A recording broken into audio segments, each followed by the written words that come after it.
Good evening, everybody. It is Tuesday.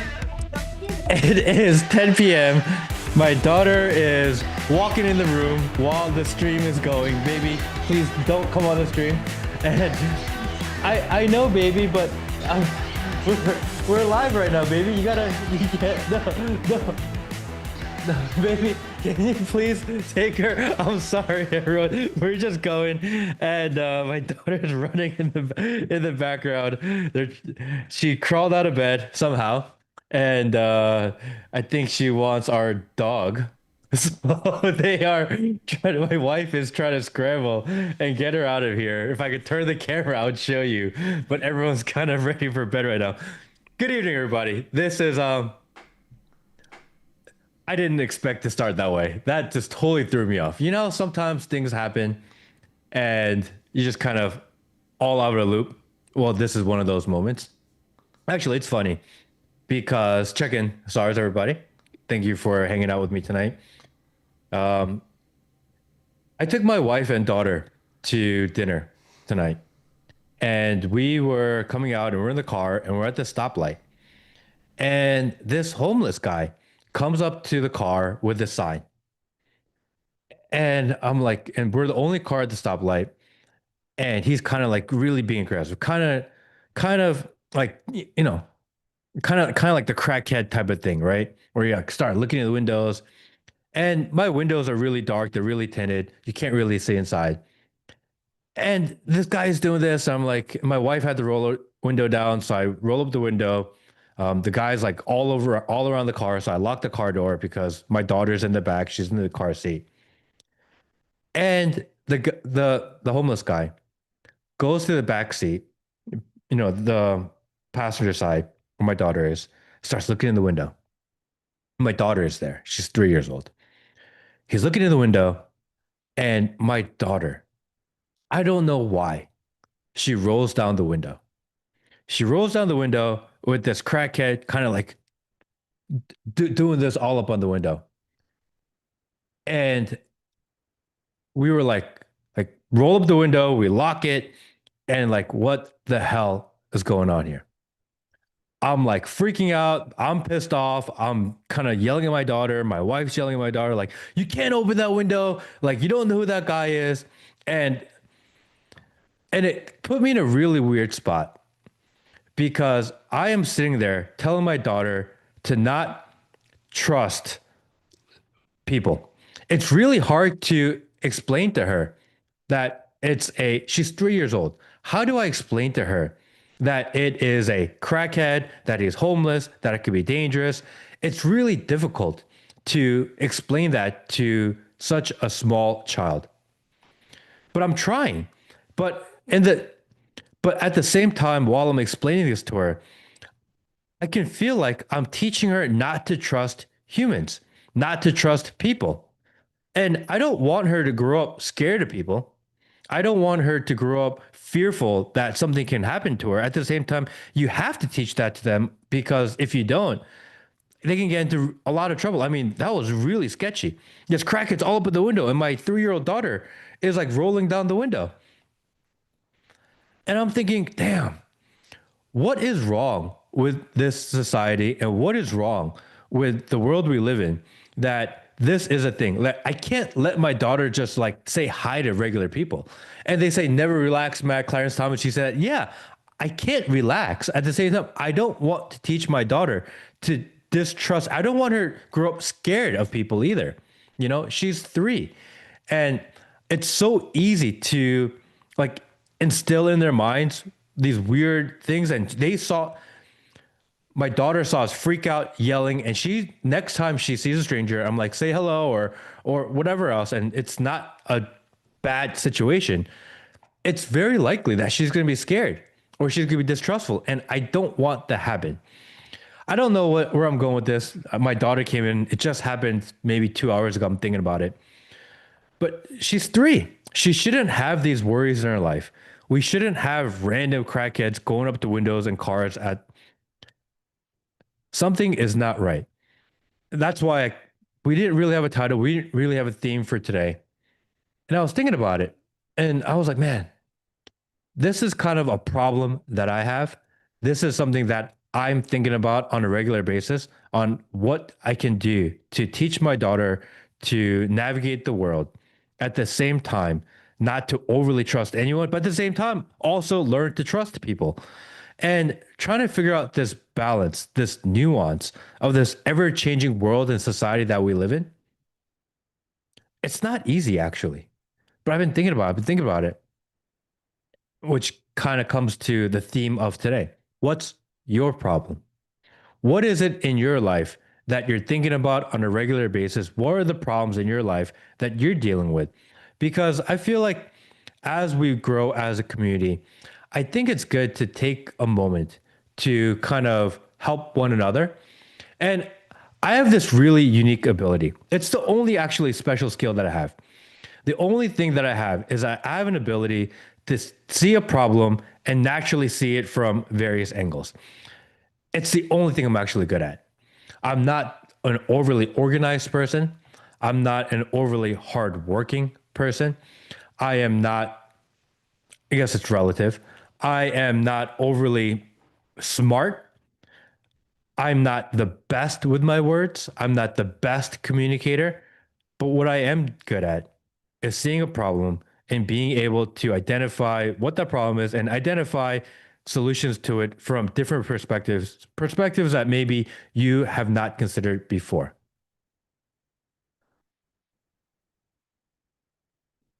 Nasty Bears, tell me your birthday. I'll tell you your future. Who wants to know? Man, if I tell you my birthday, would I be overly doxing myself? My birthday, my birthday is on Valentine's Day. February 14th is my birthday. And it's a good thing and a bad thing. The good thing is that no one ever forgets your birthday. The bad thing is that all your boys and all your friends and all your homies are always busy on your birthday. And when it's your birthday, I'm responsible to do something for another person. I do something for my wife, which I always tell her. I always tell her. She says, "What do you want for your birthday?" And I say, "I don't want anything for my birthday. The only thing I want for my birthday is don't make me do something for Valentine's Day. That's my birthday gift. Don't make me do a birthday gift or don't make me do a Valentine's Day thing because it's my birthday." It never works out. I've broken up with many women on Valentine's Day because I say that to every girl I've ever met in my life, and they always say yes. And the reality is, when you do nothing on Valentine's Day, they're like, "What the fuck? Why didn't you do anything on Valentine's Day?" I'm like, "Dude, it's my birthday. It's my birthday before it's Valentine's Day, at least in my mind." I've done a few best man speeches before, and the line I've used a lot on a best man speech, I've said this a couple times now. They say happy wife equals happy life, except that's a lie because there's no such thing as a happy wife. That's my line. That's my best man joke that I give when I do a speech or whatever at a thing. I usually I get a laugh. I don't know if you guys are laughing. I usually get a laugh at one of these things, you know? So what else are you thinking about? I think that's really important because, the world is so crazy. The world is so wild. There are so many things that we notice all the time. And it can feel really, I feel like I'm going crazy sometimes. I don't know if you guys feel it. I put out a tweet that says, "Welcome to all the newly red pilled," because um, I don't remember exactly what I said. "Welcome to all the newly red pilled." But once you realize that that's not the end of the road and there's a black pill, like talk to me then. Because once you realize that when you go into this black pill road where you're like, everything is fake, everything is lie to you, the whole world is propaganda, the media is fake, the podcasters fake, the influencers are fake, the news is fake, history fake. Once you kind of run into this world of everything around you is fake, for a while, there's a moment where it's like actually kind of lonely because your friends don't get it yet. And maybe you like convince one at a time. I think we've all been there where we convince one friend. I was talking actually to Will about this today. I was talking to Will today, and he was like, "Man, it'd be nice if we just went back to like when we didn't know the truth. And the truth is that everything is fake. It was better then because we don't know." I said, "Dude, I think maybe I'm the problem.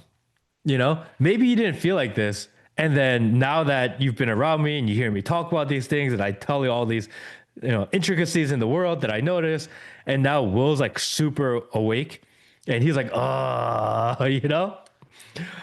I know the steak isn't real, but I want to eat it anyway.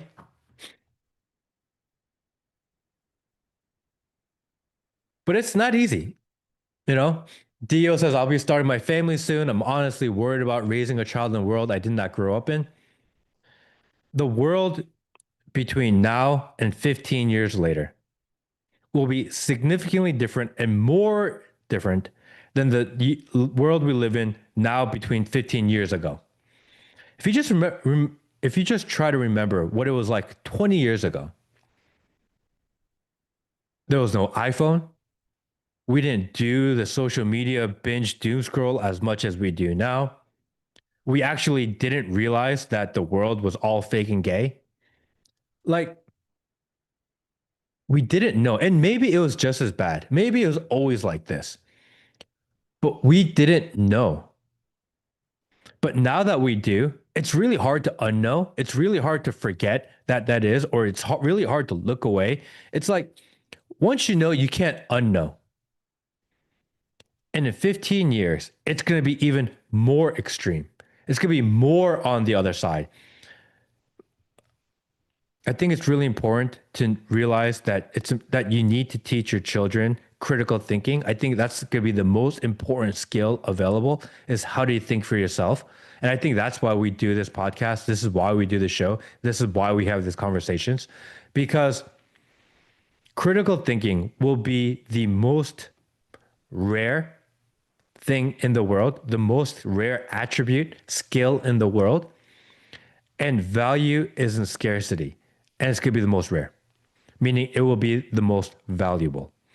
So sometimes we go into topics and the topics are just so crazy. Or we take things like on the last podcast we did. If you haven't watched it, go check it out. Peter talked about this idea of Soylent and humans being ground up for the Soylent. I was like, that's so crazy. That's the dumbest thing I've ever heard. But it's important to consider all those possibilities and look at things from various angles because, again, number one, you never know. Number two, if you lose the ability to question, look at issues from various narratives and directions and perspectives, you're going to end up controlled and lost. And if you feel lonely now, you're going to be all by yourself later. And you're going to have all this technology around. You're going to have all this endorphin drips everywhere. And you're going to feel the most alone you've ever done in your life. Because I think about a lot. Technology was supposed to make our lives better. It was supposed to improve our lives. It was supposed to be a tool for society so that we can become more knowledgeable, so we can become more efficient, so we can have more wealth. The reality is, it became this invisible prison that traps our mind that we're unable to escape. So, again, it's important to consider all the options, even if it seems crazy. Man without inspiration is a dead weight. You have to get inspired often. It's a new blood circulating in your body. Nasty Badger, which is true. It's really difficult to live your life without purpose. You know, there was a time where I lived different. I was not the guy that I am today just a few years ago. Spending $2, say Jesus, sobriety, daily routines. Jesus, sobriety, daily routines. I pray every day. I haven't had a drink in 5 years, maybe 6 years. Will knows I used to drink with him all the time. And daily routine. I'm working on that. I'm working on that. I'm not as good with my daily routine, although my daughter waking up is like an alarm clock because she never wakes up late no matter what. So it puts me on schedule. Ghost face killer. My girlfriend recently broke up with me. Any advice so I don't make a fool of myself? Girls come and go. I've dated a bunch of girls in my life. Girls like men that are confident. Girls like men that have a plan. They know where they're going. Don't worry about the girls. Worry about yourself, and the girls will come. If the best thing that happened to a guy is their girlfriend breaks up with them prematurely, the best thing that can happen to a guy is your girlfriend cheats on you early. It's better to know now than later before you invest too much money, invest too much time. The best wife, the best girlfriend is one that will support you regardless of what you're doing. I'll tell you a story about my wife. When I first met my wife, we had literally nothing. I had just started a new business. I was like pretty damn broke. And my wife, my girlfriend at the time, like we started seeing each other and we are getting along. And I think like a few months into my relationship, she shows up, she comes home on a Friday night and she gives me her paycheck. And I was like, "What are you doing?" And she's like, "I know you're trying to get your business off the ground. And I feel like you're going to do better with this money that I'm making right now than I can with what I can do with it. I'm just going to buy stuff. I trust you. I feel like you're going to figure it out. I feel like you're going to get us to a place that we need to be." And she just showed up one day and gave me her paycheck. I knew I was supposed to marry her because I knew that she had my back no matter what. I knew that she was going to be supportive of me, that she had full faith in my ability. And I had nothing at that time. I was pretty broke. We had like this one bedroom sublet apartment and we were just trying to figure things out. And she just blindly realized that, hey, this is a guy that's going to get us there. She's the one I ended up marrying. We got married in about a year after that. Women come and go. Find the woman that will support you. Find the woman that trusts you. Because, like, I don't believe that men and women should have, we are very traditional in our marriage. Early on, before we got married, we had a very serious discussion. The discussion was I will be in charge of making sure that we're fed. I will be in charge in making sure that we have roof over our heads. I will be in charge of making sure that we have enough money to survive, that I will make the big decisions in our family. And my wife will take care of our children, that she will make sure she will take care of our household, that she will make sure that I remain healthy. That was her decision. She decides on where we're going to go on vacation, where do we want to do things, where do we want to go to dinner.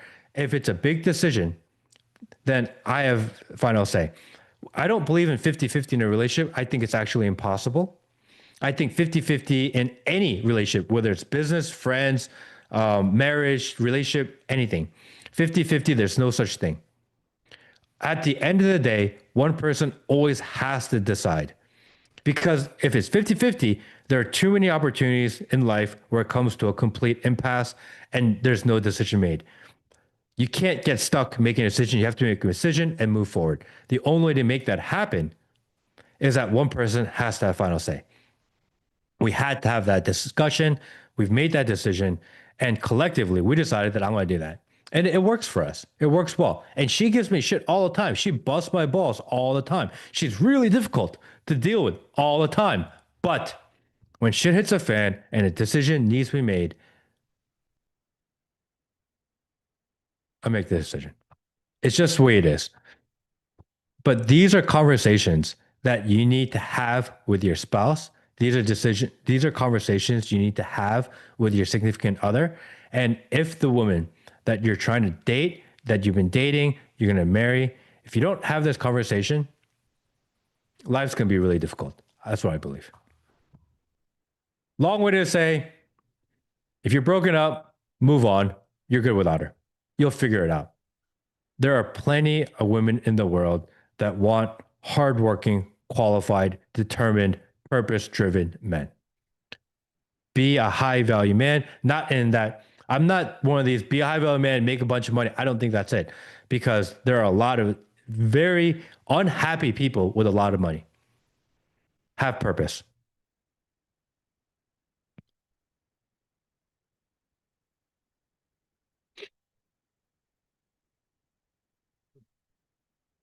Let's see.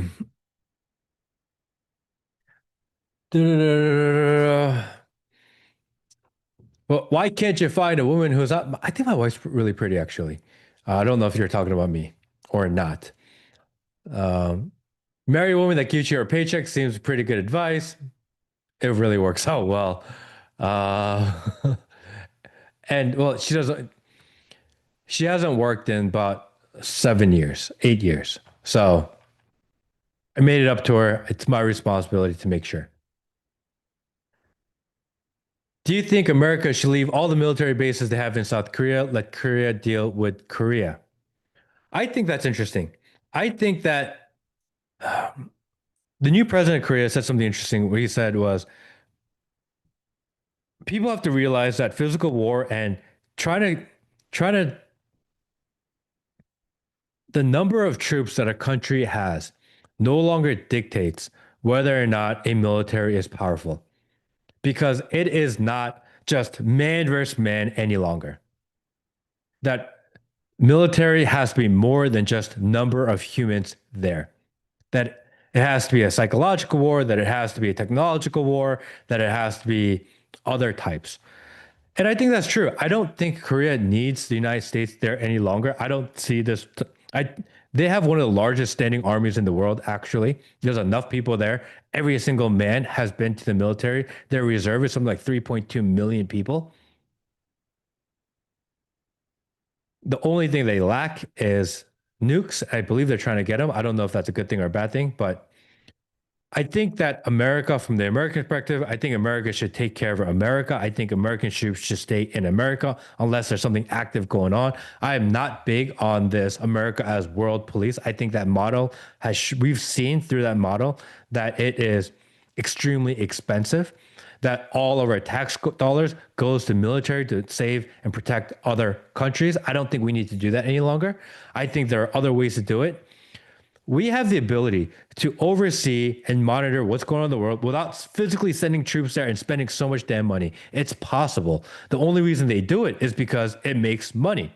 It doesn't serve a defensive or a preemptive or spread democracy goal or spread freedom goal because obviously we all know this idea of US military going to other countries to spread freedom and democracy. We all know that's bullshit at this point.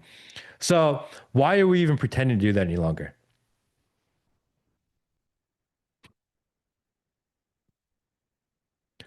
Kelpith says, Peter Sar, why is Kim at ignoring me? I'm not ignoring you. I just don't know what you're saying, bro. Say something interesting and maybe I will say. My wife, MJL says, my wife doesn't know about any shareholder activism and they're unrelated, right? Kids have to have time with their dad, but they are being disparaged for fees for the state and such. We don't talk, I don't, in our household, we don't do too much finances. We don't really split finances. It's my job to figure it out. It's her job to handle the house. We keep it clean that way. A lot of couples fight over money. Couples fight over money because people are always trying to discuss money. I don't like talking about money. As long as you have enough to survive and make it to the next day, like as long as you're putting some aside for your family and your children and their future. I don't like thinking about money. I think when you spend too much time thinking about money, you end up fighting over money. If you end up fighting over money, it ends up being the worst fights. I'm not big on that. Corporate America, she has to work all day, yada yada. We can't afford this house stuff.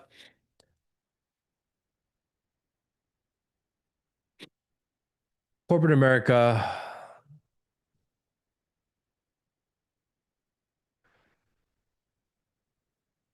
you know, I think I live in Georgia, and in Georgia, we have a tendency to live in really large houses. The house I live in is probably it's much bigger than we need. It's not huge, but it's much bigger than what we need. I've been thinking about moving to a smaller house. I don't like living in a larger house. I used to live in a much bigger house. I didn't like that either. I feel like we spend the most time together as a family, even with my wife and I, when we lived in a smaller house, when we were closer together, when we have to kind of cross each other's paths more often. Kind of living in these big houses, I don't know if it's a good thing. I like this idea of smaller house. It's too big. And it's not even that big. Our house is maybe 3,500 square feet. I guess depending on where you are in the country, that's like either big or small. In Georgia, that's not a big house. Maybe it's a little bit bigger than that. But I have friends who are like five, six, 8,000 square foot houses. It's like crazy. Like you never see your family. You don't feel like you're living in the same house. I don't know. I'm really into this kind of move into a smaller house type of thing these days. I've been thinking about it a lot. Culpit, Matt, your craziest experience first. Mine. You go first. I go second. My prediction: you got shit on me, dear. Hmm. Let me think about what my craziest experience has been. My life has been a series of crazy experiences. Some stories maybe I can't tell anymore. I'm a little old to tell them, but I have a lot of stories. Um, Old timers advice: having a smaller bed and a smaller house, forced to live together and not be off in separate wings. Yeah, I feel like I feel like that is a thing. I feel like when people live in smaller houses, you feel more like a family. You stay closer together, you know? I even did this thing of when my daughter was born, okay, my daughter when she was born, she has to sleep in her own room and she has to sleep in her crib and we have to sleep in another room. And you can't sleep with your child because you're gonna roll over them and they're gonna suffocate at night. And that was like all this fear porn, baby fear porn that I read. And I didn't like that very much. And then I thought about it, I was like, man, there are people all over the world who like entire family sleeps in one room and they're fine. What am I worried about my daughter sleeping near us? So we started doing the one room thing for a long time and I enjoy it. I like kind of being around my family. I think that's better. I feel closer to them. We were meant to live with extended family. Yeah, I think so. My parents live like four doors down from me. We live on the same street actually. Let's see here. What do you think of Tucker's manic reaction on stage with his encrypted message? I don't know much about Tucker's manic message. I know that he said that the people that eat halal, no, not halal. That's obviously the wrong one. Hummus. People that hummus killed Jesus, which is kind of true. So I didn't think it was too crazy. Um, yeah, I don't know. I like Tucker. I'm a big fan of Tucker. Why so much talk about the Ukrainian girl and Charlie Kirk, but nothing about the Muslim police officer who lost his life in New York NFL building? Huh. JRGGG, thank you, brother. Why talk about the Ukrainian girl and Charlie Kirk, but nothing about the Muslim police officer? Dude, Will, did you even know about a Muslim police officer Yeah, that lost his life in the New York there NFL was building? a shooter that went down New York City with a rifle, and Wait, what? he ended up in the wrong office building, and he shot someone. Remember? He had it Oh, was a yeah. CTE thing. I remember that. I remember that. And the guy just showed up and just he walked to the wrong building, wrong floor, and he killed somebody. Yeah, and he killed a cop. And he killed a cop. I guess it was a Muslim cop. Yeah, It's crazy, isn't it? How if the algorithm doesn't force it in our face, then we don't really see it. We'll look into that one. We'll look into that one more. I'm kind of curious about how that turned out at the end of the day. yeah. I feel like there was some like symbolism in there somewhere. I forgot someone mentioned. Hmm.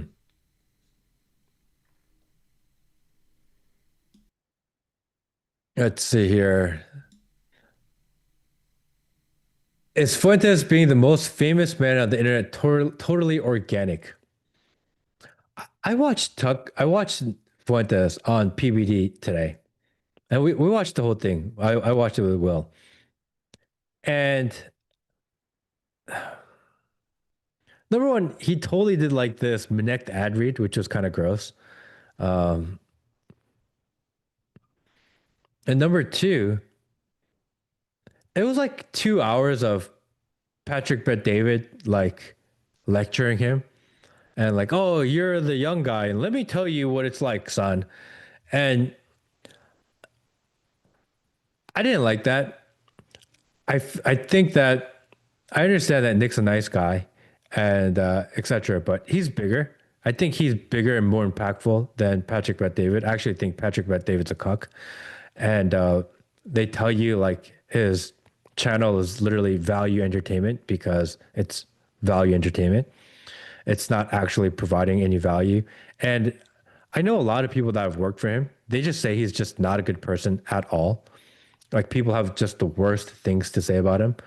So I don't know if Nick just went there and ran into the moment and he walked into a big office with a lot of people. It was intimidating. Or I don't know. Ever since Charlie Kirk, he's been like really PC. I don't know if it's because he sees an opportunity to go a little more mainstream now, that he's trying to take some of Charlie Kirk's audience. I think that may also be it.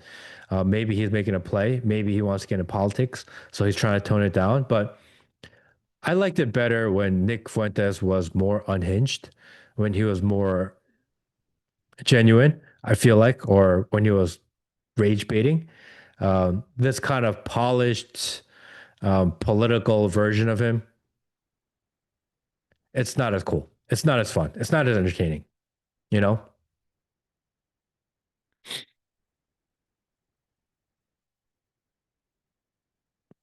The PBD interview was good for people who have never watched Nick. No, I don't, because that's not characteristic of what Nick is and what Nick is about. You know, I feel like he would have done better if he was just Nick was Nick.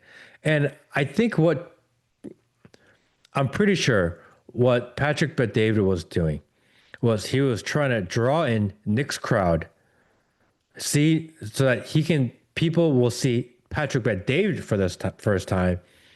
And he just wouldn't stop talking because he was trying to win them over himself. The whole purpose of getting Nick Fuentes on the show is so that Patrick Bet David can try to win over some of Nick's crowd. I didn't think it was that cool. You know, I would prefer it if Nick was just Nick. I think he would have woken a lot more people up. I think he'd have won more people over, and I think he would have grown for it. And if anything, you know, I think it would have been epic if he called PBD a sellout because that's what he is.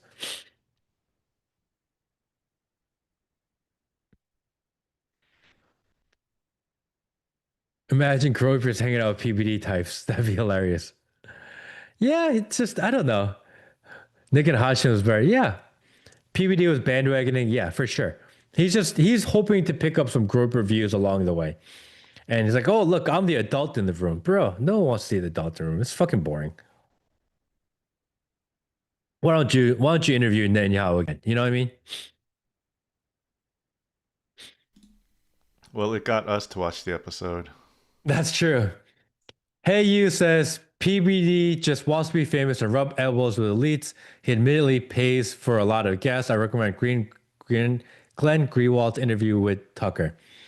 Yeah, you know, I don't know if you remember during the there was like these riots where the dads, was it the Armenian dads or the Syrian dads or the Persian dads were fighting the BLM people? And I talked to one of them, and PBD was like, "Oh yeah, we're gonna have them all. We're gonna do I this, think they were um, Albanian. the Albanian, whatever they were." And he was gonna have them on. He was gonna do a big feature on them. And I talked to one of the dads, and they were basically, "Yeah, he invited us all on. And once we made arrangements to come on, they try to charge us for coming on." And it's like, why would you make this announcement that you're gonna have all these people on, and then after everyone commits, try to charge them to do it? You know, the whole thing's a grift. The inside lines. I know it's only Tuesday, but is there anything you learned so far this week that totally surprised you? By the way, your wife is a keeper. Thank you. Find a woman who's a believer. She is. Miss you, brother and Will. This is George from New Jersey, by the way. George Song. Thank you, brother. I appreciate you. Miss you, man. Hope you come down to Atlanta very soon. I've been checking out your podcast. It is awesome. Learning a lot about New Jersey and New Jersey politics in the process. Anything I've learned this week so far that's totally surprised me? I don't know if it's anything that surprised me, but what I've learned this week is that I don't know if it's I learned or I'm realizing. I'm realizing that we are going through this kind of dystopian time shift, that we are jumping timelines. That's what I feel like, at least.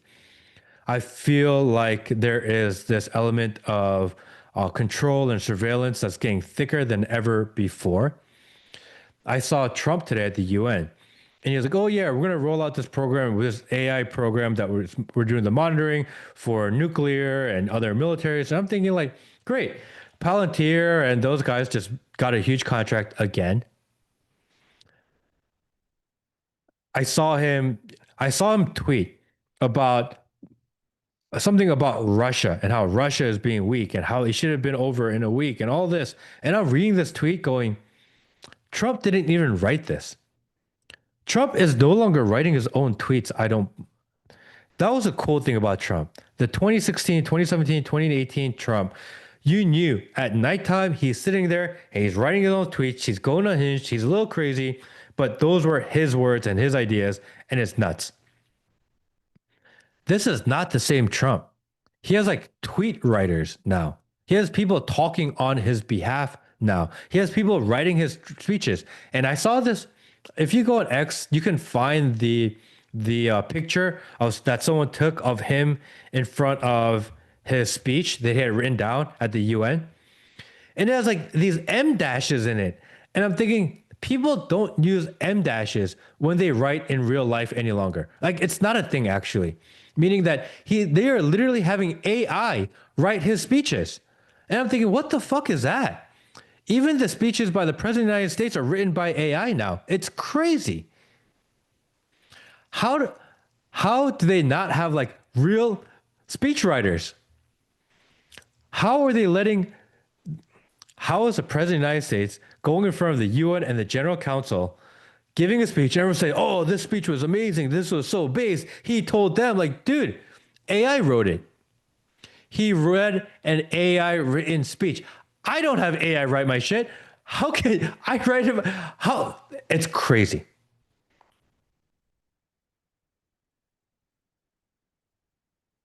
I can't believe the president of the United States lets AI write his speeches. It's That's how far we've gone.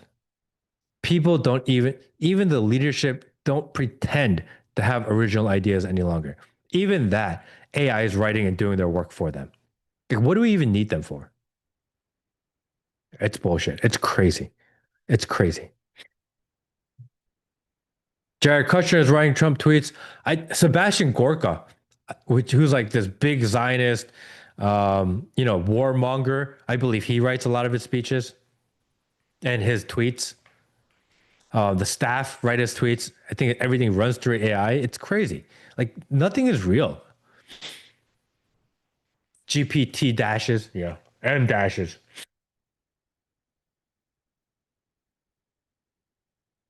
Haven't you noticed that the shadow band been raptured? I thought the rapture was supposed to be today. Weren't there a lot of people saying that today was the end of the world? That it's gonna be at Rosh Hashanah that the world's gonna end. I thought that was a thing. Apparently, we're still here. And actually, I've done a lot of deep dive in eschatology. I think I'm not one of those that believes that rapture happens before the end of the world. That actually, even Christians have to live through the hard part of the end of of the end of the world. That rapture happens at the end, not the beginning. I was rooting Trump, bro. I was too. You know, I was a Trump guy. I was a big Trump guy. And it's really hard to be right now. Like it's so fake and gay. I'm just over the fake and gayness of it. Gorka talked about taking over America first when he first learned of it. Yeah, Gorka's the worst. Actually, I well, did I do Sebastian Gorka's show once? I think I did. I I think I did a don't I think I recall. called in once. This was before I knew who I knew really knew too much about Sebastian Gorka. And I think this was maybe during the first Trump primary. And Sebastian Gorka reached out and asked me to come on his show. And I think I called in to the radio show. And yeah, he's fake and gay. Rapture is same as resurrection, second coming. I'm in the belief that there is three parts to the rapture, or three parts of when people go. So the first part is the people that are sinless, etc. Then there is the trials and tribulations, the persecution, and then the middle, and that's where the majority of the Christians go. And then at the end, people can still go. So I believe it's a three-part thing. We can get into eschatology another day, but yes. Were you around in the 2016 alt-right days? I wasn't really too much in politics at 2016. 2016, I was more into cars and partying. I think that's what my 2016 was like, I believe. 2016, 2017, 2018, 2019, 2015, 16, okay. Two, 2007, 8, 9, 10, 11, 12, 13, 14, 15, 16, 17. It was a lot of partying and hanging out. And I think really I got 2016, I thought the news was real. Is that embarrassing to say? 2016, 2017, 2018, 2019, 2020, 2019. I thought I knew what was going on in the world because I read my news app a lot, because I watched Fox News. I thought because I watched Fox News, I knew what was going on in the world. It's like really embarrassing to say that actually. I thought I knew what was going on. And I was so sure of myself. I would like read more, I would watch more, I would consume more news, and I would be so like shitty to people and their ideas because I would regurgitate the shit that I've heard. And because have I can retain information really well, I would like shit on people's like ideas, which is like really shitty to do. But I thought I watched a lot because I watched the Fox News, I knew. And that's why I try to be understanding of people that are not fully aware and awake yet. Because I was once that guy, you know what I mean? The guy that was like so sure of himself and felt like I knew everything because I watched the news. I mean, it seems so ridiculous and stupid now, you know? But there was a time I was like that. Mountain Lioness, I feel like X was opened up and flooded with JQ info as a trap. Easy way to round up the noticers. My family lived through and escaped Marxism in Chile. Auntie warned me in 2015 it's takeover. Godspeed. Thank you, Mountain Lioness. I hope you live in the mountains. That would be amazing. Thank you. I appreciate that. Yeah, I feel like people have to be careful. They are keeping databases. The whole thing of X, I don't like X at all. I've spoken about this. Actually, we did a interview. I think it was about year and a half ago, with one of the guys that really did a deep dive into the algorithm of X. And basically, the way X works is that it works now exactly the same way that it worked in prior administrations. And the whole thing is built to be a propaganda machine, that there is a credit score built in, that they label you, that they boost you or subtract you based on who your affiliation is. You are rated based on who you comment on, who follows you, rated on who you follow, rated by the topics and the words that you use. The whole thing is like it's really dystopian actually. So I don't really mess around too much in X, although I'm there a little bit. Usually just a shit talk every once in a while. I'll go through my phases. But X is a big psyop machine. It is what it is.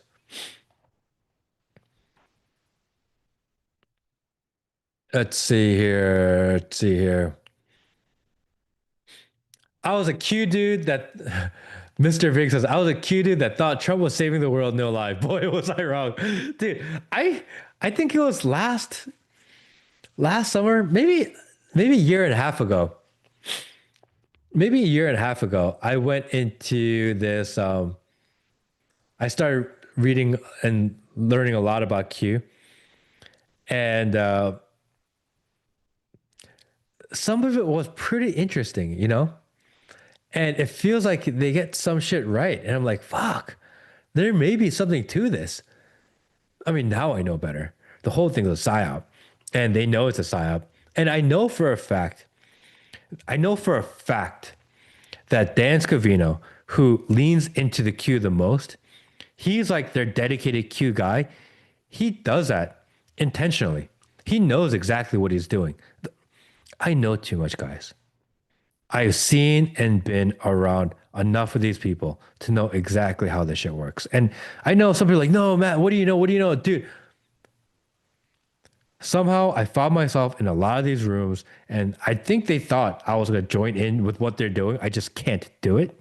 But because of that, I know a lot of people within the administration, within the feds, everybody. Somehow I got a peek behind the curtain. They know what they're doing. They're intentionally manipulating you. The whole thing is fucking fake. What do you think about, hey, you, thank you. What do you think about Tylenol causing autism? Man, is that real? Or is that like, I am not the guy to trust pharmaceutical companies at all. And anytime someone tells me any pharmaceutical is bad, I'm like, oh, yes, I agree with him. It must be bad. I actually don't eat drugs at all. I don't take meds. I don't take prescription meds. I don't do medicine almost ever. I have to be in a really bad spot and maybe I'll take like a shot of NyQuil. That's like the limit of my meds. I don't like them. I don't like the way they make me feel. I don't like the fact that I'm putting like man-made like just chemicals in my body. I don't do drugs. But Tylenol and Doctor, and I don't know if it's like Dr. Oz and RFK who like I used to like RFK. I didn't, and then I kind of did, but I don't know. I don't know what's going on with Tylenol. Maybe someone knows better. I feel like I'm not the person to comment on that. I just don't do drugs in general You anyway. know what my wife said about that? Yes. The first thing my wife said was, they must have not given Trump enough money or somehow made him mad. You know what I'm saying? Like, that's like where my wife's mind goes now. She's like thinking of reasons why he would say that. Based. Yeah. I think that, and I don't think the whole press conference is specifically about Tylenol. They just got kind of caught in a crossfire because they mentioned Tylenol. I don't know. The whole thing is I thought they were going to come out and they were going to say, hey, look, we found out that the vaccines are causing autism. I'm like, oh, yeah, okay. That makes sense. Thanks, guys. I really appreciate it. I think that one's obvious for me. But they didn't do that. And they're like, no, it's a Tylenol. I'm like, man, is Tylenol bad? And then I'm seeing like these girls on TikTok, like just making videos of them, pregnant women of eating Tylenol. And I'm thinking like, man, what if they're telling the truth? Like, that's kind of a crazy gamble too. Like now that someone's put that in your mind, like you don't want to hesitate and just pause for a second. You're just gonna pop Tylenol with your pregnant baby when someone told you that's dangerous, like Remember, just in case. remember during COVID, there was actually people dying because they took too much Tylenol? Was that a thing? Yeah. Oh, because it's a blood thinner? Yeah. Or something. No, it's just too much. You're like not meant to take like 8 in a day, you know? Ibuprofen is granitol. Yeah, if I take anything, it's usually an ibuprofen. That's like the only Yeah, thing I me do. too. Yeah, ibuprofen is the only one I do. Mountain Linus, thank you again. I was a burner in 2016, and I've been behind the curtain to F Big Pharma. Let thy foods be thy medicine. No mountaintops, Georgia too. Lol. Amazing. Georgia's amazing. I live at the foothills and mountains in Georgia. I love it up here. Yeah, I really try to eat clean. That's like the biggest thing that I do. Although every once in a while I will go into this eat too much fried food. But I try to eat clean. I don't eat a lot of processed foods. I don't eat snacks. I'm not a big snacker. Uh, we have the shittiest trail mix ever in our office right now that we've been taking and eating. That's kind of what we do. Nuts and cranberries and what's that trail mix that we hate so much? The pumpkin seeds. Yeah, pumpkin seeds and sunflower seeds. It's like there's like no nuts in it. It's all seeds. Oh, it's nasty.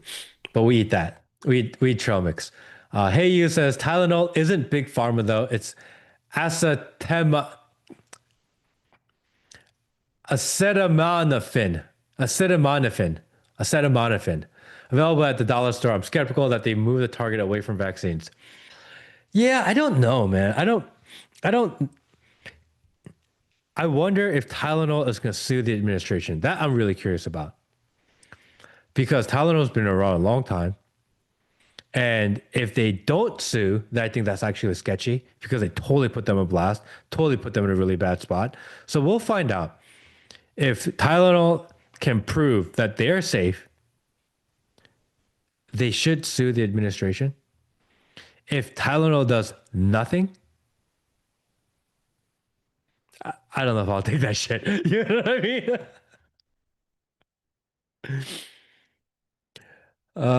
Meth is greater than weed. I don't know about that. I don't know about that. Here in Dave Night Miner says here in LJ, I love LJ. LJ is beautiful, by the way. I love LJ so much. It is amazing up there. Actually, if I could get Korean food in LJ, I'd go up to LJ. Only reason I'm near close to Gwinnett is because I need my food. Occasionally, I get a McDonald's double cheeseburger, but that's about once a month at times. McDonald's double cheeseburger. Why are you eating ground up humans? Isn't that the discussion we already had? That McDonald's burgers are humans ground up? Is that not a thing? I don't know that for sure. Johns Creek. Johns Creek's right down the corner from us. Amazing. Trail mix for gerbils. I am a gerbil. Dave, thank you, buddy. Appreciate you. LJ is amazing. I really do think that. It's beautiful up there. And LJ is like so affordable compared to Georgia right now. The rest of the state is getting really expensive. I love the mountains of Georgia. It's like the most beautiful. It's not crazy. It's like filled with super like friendly, conservative, like hardworking people. I love the mountains of Georgia. And it's not hot and humid like the southern part of Georgia. 170 million Americans are on Adderall. Yeah, that shit's bad for you, man. Man, Will, remember when we say Addies when we drink? Can we say that online? Can we say it out loud? We go party and pop Addies and drink, and that was the worst. Yeah, we're not That's the only, like, we weren't the only ones. we're not the only ones that did that. No. That was so bad for us. So bad for me. And then you drink all night with it. Oh, it's the worst. Oh my gosh, I got in so much trouble because of those. Don't do that. Don't do that, kids. Yeah. That's just horrible for you. We did too much of that. Yeah. Damn it. Everyone's like, yeah, it's awesome.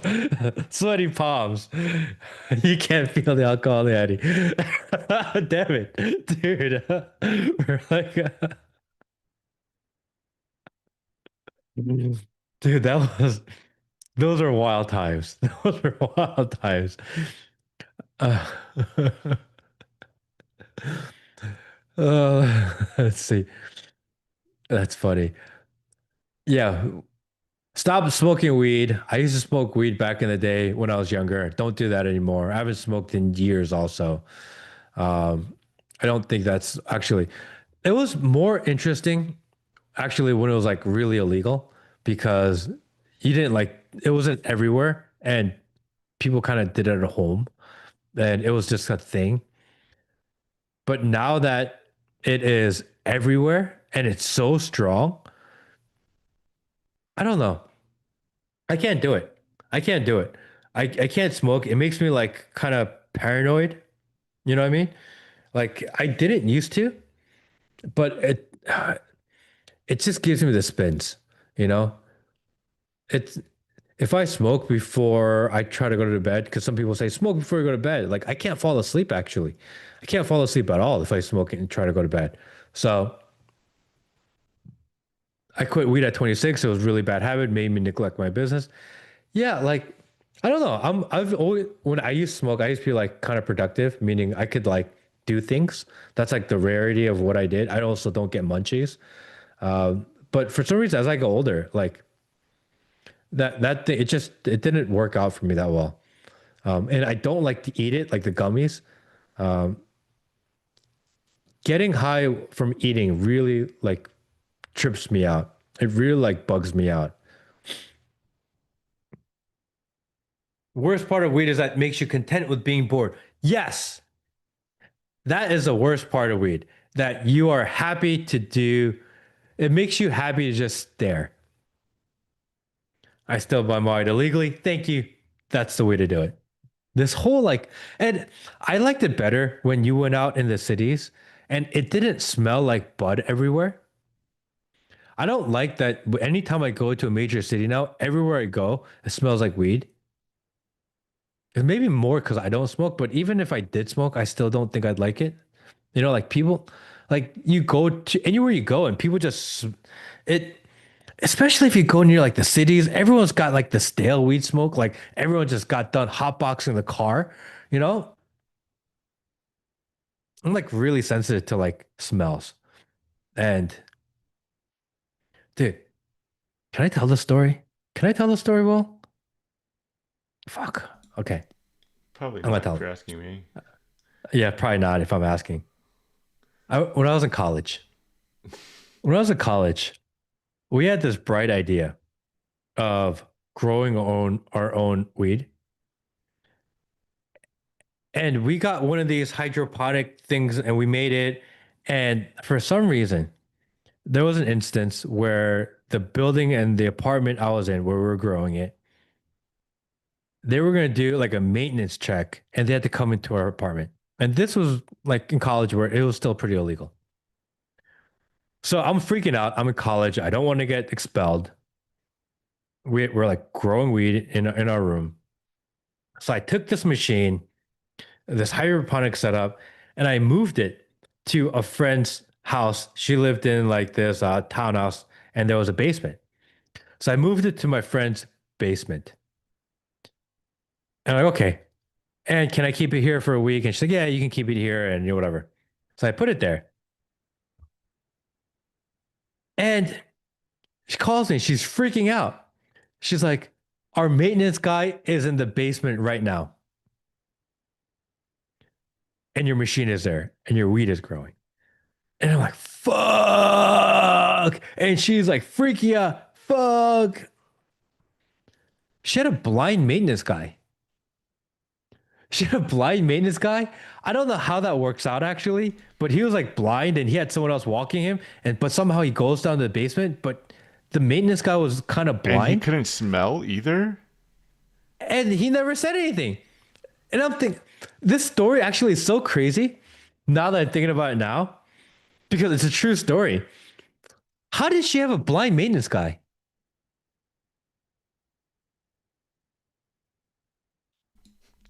So, wait, what about the guy who was walking him down there? I guess it was in a corner and they just walk him down there and then he just does his thing. I don't know. I don't get it. He pretended to be blind. I don't, she was freaking out. She's like, "Oh, it's okay. He's blind." And now I think, well, I think she stole my weed, and I believed it. I was so stupid, dude. Like that story doesn't make any sense. Saying it out loud, I haven't told that story in fucking. I haven't told that story in years. I told you And now not to that I'm tell saying it. it out loud, now that I'm saying it out loud, do you know how ridiculous the story sounds? That we didn't get caught because a blind maintenance guy walked into the basement? Really? That's the dumbest story I've ever told in my life. What the fuck is wrong with me? I believed it. Oh man. The things that you believe when you're like 18, 19, 20 years old, you know what I mean?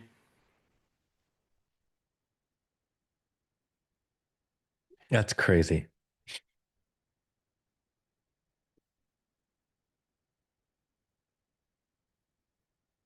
Drugs, alcohol, addictions are pure weakness. Now is when we need to be strong, clear-headed, a watchman of sober mind. I don't have any addictions. I don't really have many vices. I do a little bit of nicotine every once in a while. That's kind of my vice. Nicotine is my vice. Smoked for a long time. I don't smoke cigarettes anymore. Um, yeah, I don't drink. I haven't drank in a long time. I don't have glaucoma. Yeah, nicotine is like my one vice. Nicotine and a scoop of ice cream like once a week. Those are kind of my vices. You're half blind too.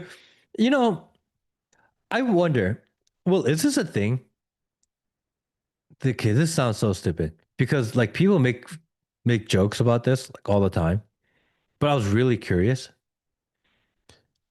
It's gonna be so. This is a dumb question to ask. Maybe I should ask it. If your eyes are small, do you see? Is your like screen size smaller? Like, do you get less viewing range? Like seriously, I don't know. I've never had big eyes, so I don't know if I had bigger eyes, I would see like my range would be larger. Is that stupid? Is that? I mean, I think that's a legit question. I don't know that. Maybe. Do you think? I mean, your blindfolds are smaller. No, because okay, no, okay. If you can't see something right, and you need to see it clearly, maybe it's far away. What do? You squint. So what that means is that when you change the shape and size of your eye, like there's a direct correlation of how well you see. That's true. Is it not true? Like if I'm trying to see something like far away and I'm like trying to read it and I can't really That's read it, because then you're I squint my focusing eyes. it. You're turning your wide lens into a telescope.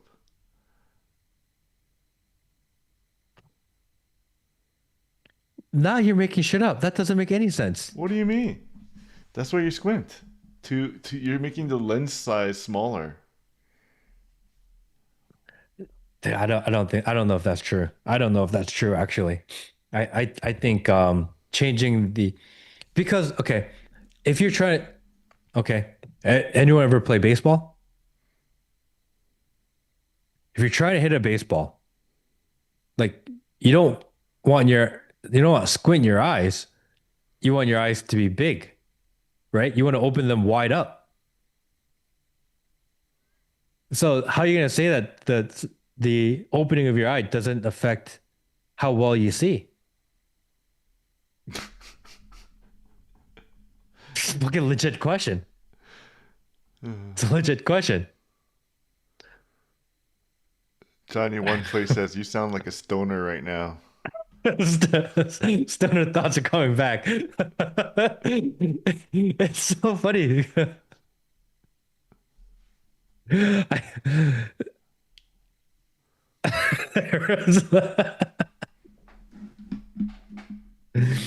2020 is 2020. 2010 is Evangelist Spirit in sports and fighter pilots. Yeah, my eyes, I actually don't have very good vision. And maybe that's why. I've always had pretty bad vision. I think I started wearing glasses when I was in third or fourth grade.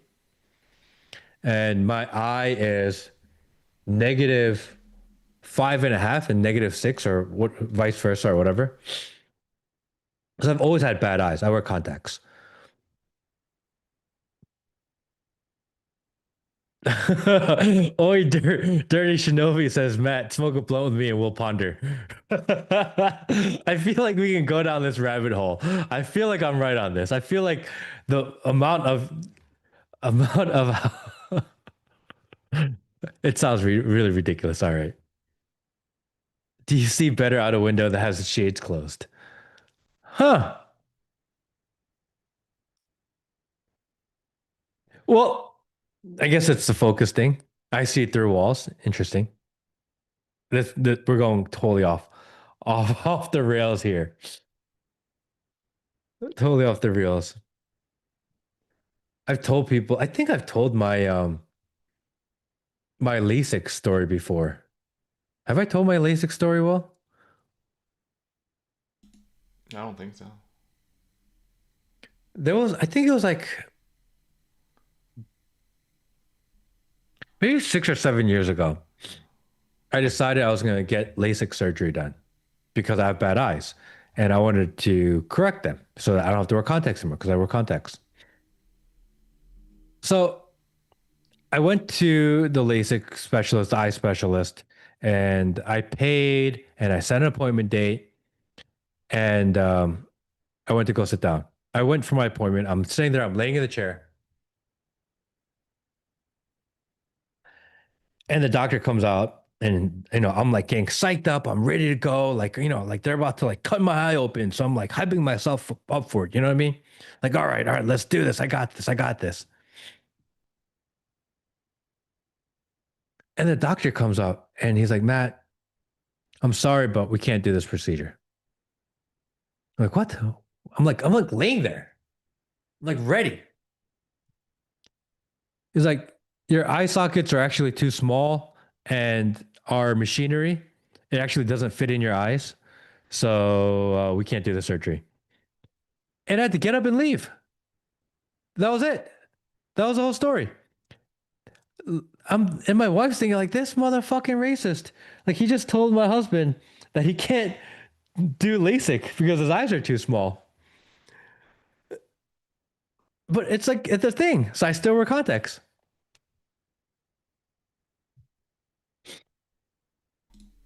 I got denied for LASIK, but because they said I was close to the age of 40, that I was Mm. going to start getting nearsighted soon, so it's not worth it. I I'm nearsighted. I've started doing this recently. I don't know if you guys do it, but when I read something, what am I reading here? Dude, look at this shit. Did you get reading S- glasses? No, no, but when I read, I do this now. You know what Yeah, I mean? yeah. I started doing that too a little bit. Dude, I got. I'm looking at this toy that my wife just got for my daughter,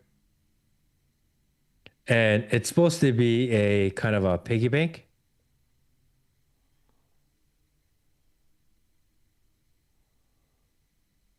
There's like a Jew in the box.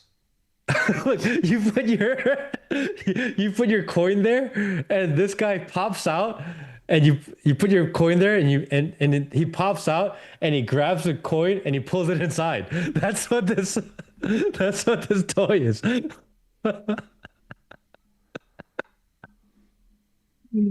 Oh, look at this shit. That's so stupid. Tuxedo mask. If you had to switch races, what would you pick? I don't think I'd switch. I don't, if I had to, because I don't want to.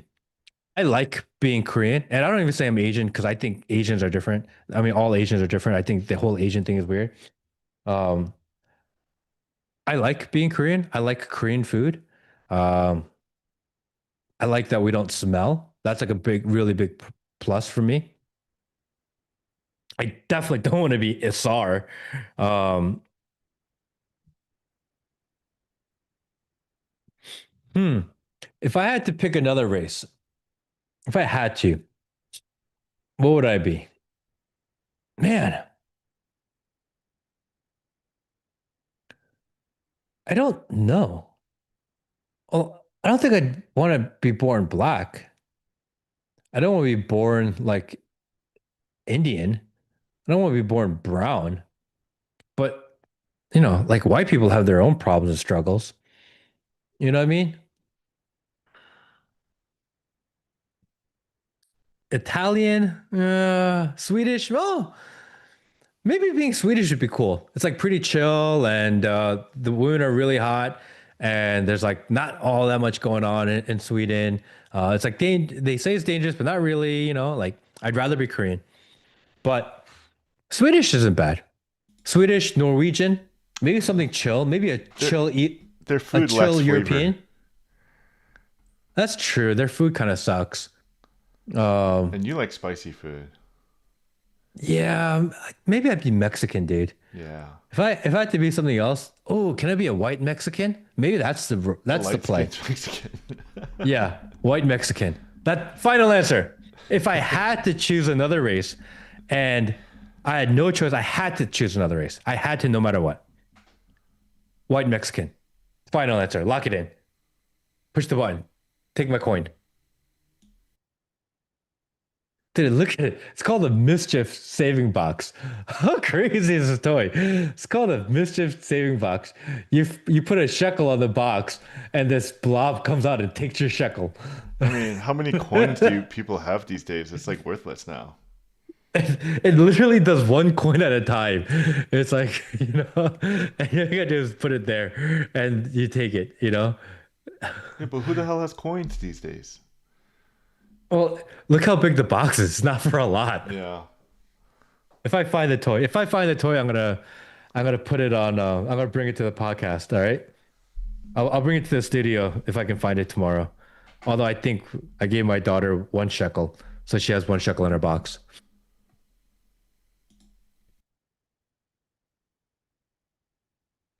So American born Mexican. No, I want to be, if I had to be a white Mexican, I'd be a white Mexican in Mexico. I think white Mexicans actually live pretty chill in Mexico. It's my understanding.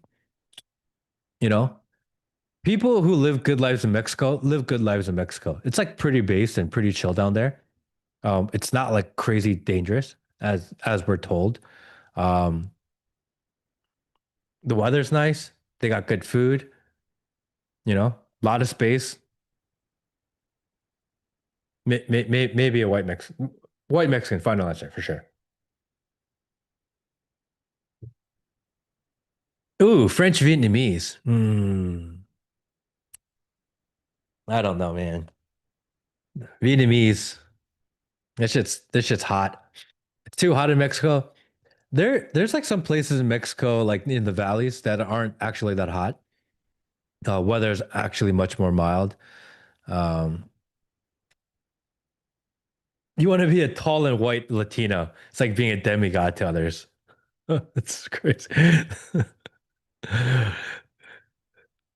I didn't realize that there was like a thing for French Vietnamese girls. There's a lot of people saying French Vietnamese. Do people want to be French Vietnamese? Is that a thing? Is that something that we typically think about and look at? If you Will and I have been having this discussion kind of for a week now. And the question is, the one that we've been debating is if you could, if you had to only eat the food of three countries for the rest of your life, what three countries' foods would you eat?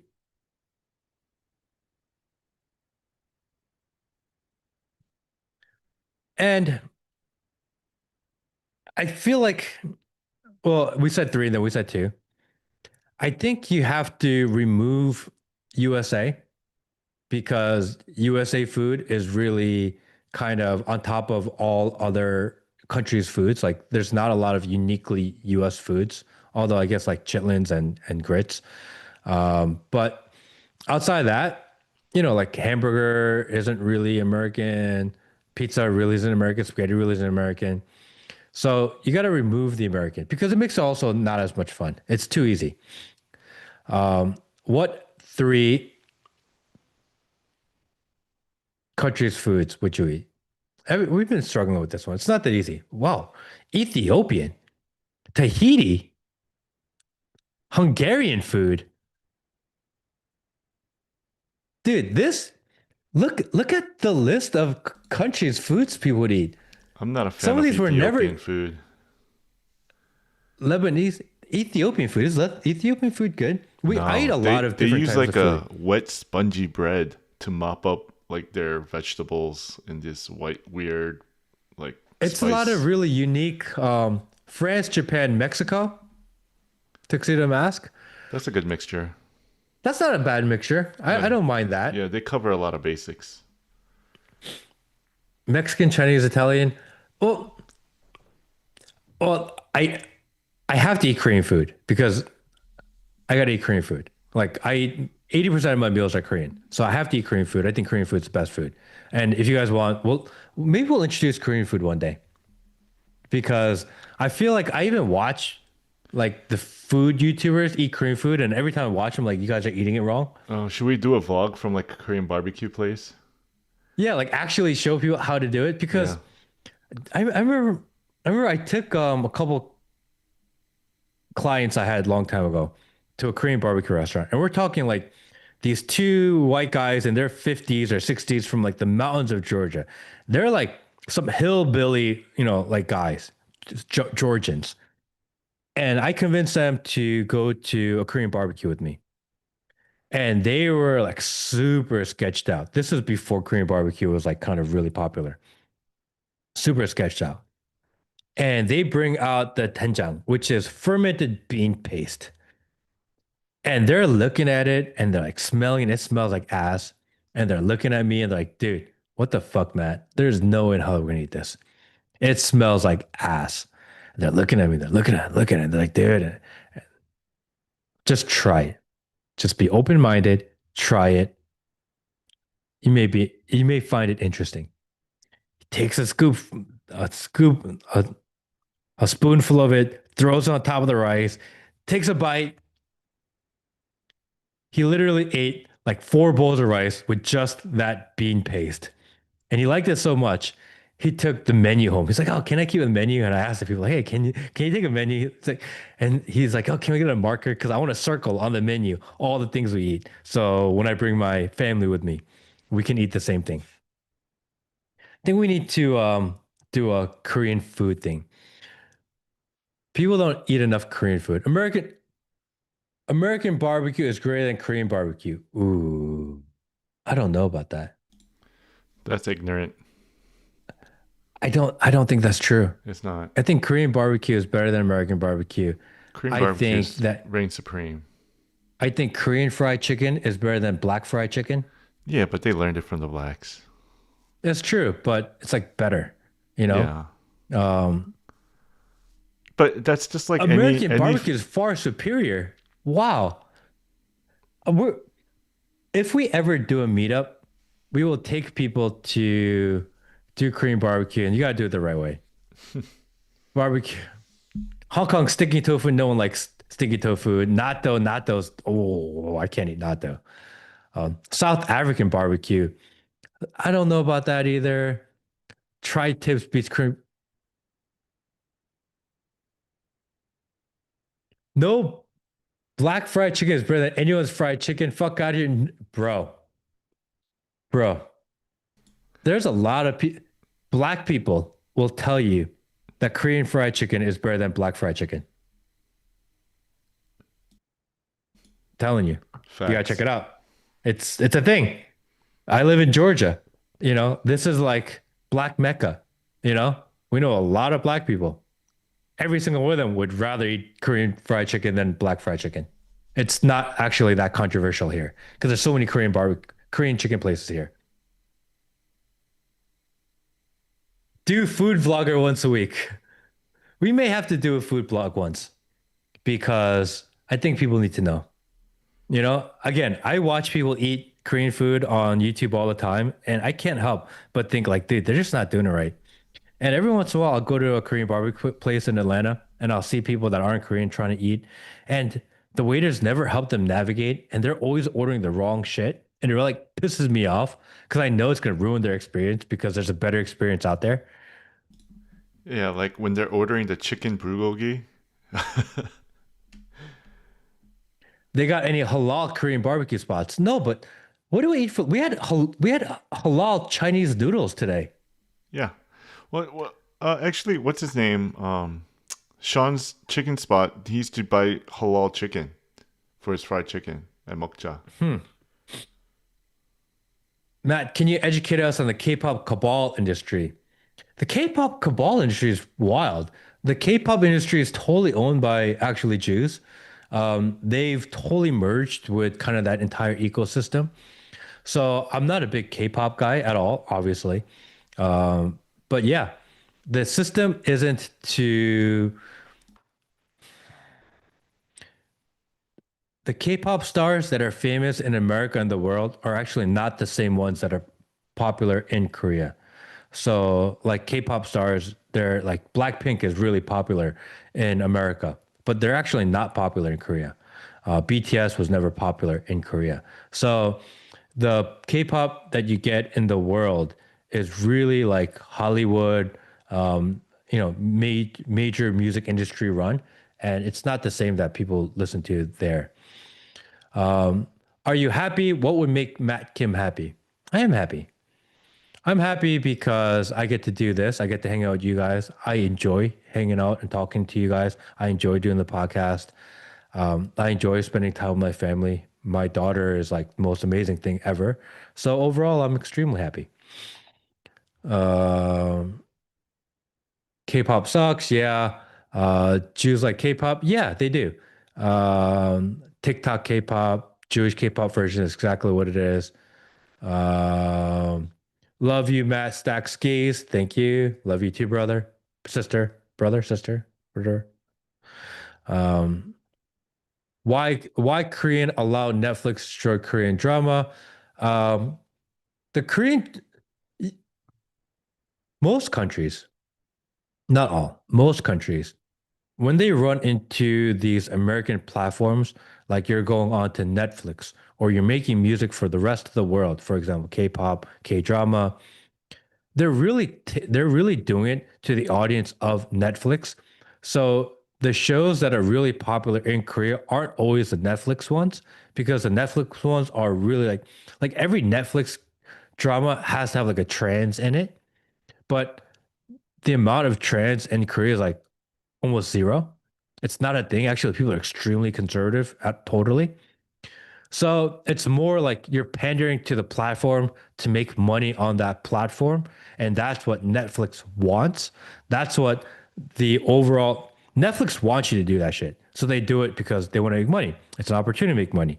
It's not as much as this is what people there actually watch. Because again, people there actually don't watch that shit. They have other shows that they watch.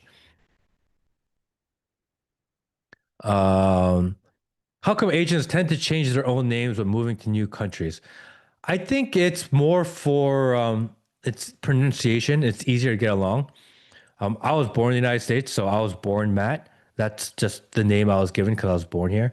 But I think people when they move, a lot of people tend to take American names because it's hard to pronounce. Like, for example, if my name was like Ji Fong or something, that people like it's like really hard to say. So people just say different names. Dad's my dad's best friend when I was young. He used to go by Bruce Lee. His name was not Bruce. I don't even think his last name was Lee, but he worked in the docks of New York and he would go out there and get fish and everyone knew him and everyone called him Bruce Lee. Hey, you, how's the VPN business? What do you think about a series of replacement phone apps with a small annual fee, but no data collection at all? No ads could be a bit good business model. Hmm. I think VPS is doing business is doing well. It's moving around. I'm actually not involved in the day to day of the VPN business any longer. I'm kind of just a shareholder now, and the VPN business runs on itself, and we have other people in charge that are running it. So I'm not day to day on the VPN business, but it's going well. Thank you for asking. What do you think about a series of replacement phone apps with a small annual fee? Oh, and if anyone needs a VPN, I have a VPN. It's called VP.net, the only VPN that can't spy on you. It is cryptographically impossible for us as a VPN provider to see and monitor and share and sell what you're doing online. If there's any VPN that is more safe, more secure, one that I recommend to you and to my own family, VP.net. It's literally the only one that you should trust. Also, not owned by the Israeli. Um, what do you think about a series of replacement phone apps with a small annual fee, but no data collection at all, no ads? It's not enough money, you know. Um, it's really hard to do app business, without the data collection. It's really hard to run a business in general if you're not collecting data. And for technology companies, I'm not saying they should, but the reason they do it is because you have to be able to adapt to your audience. It's really, you know, when we do VP.net and we were doing this program, even when we are doing Soju, right? If you guys don't know Soju is a discussion forum that we have a lot of people hanging out there.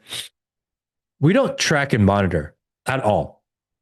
It's very difficult to optimize, to market, to target if you don't track your customers.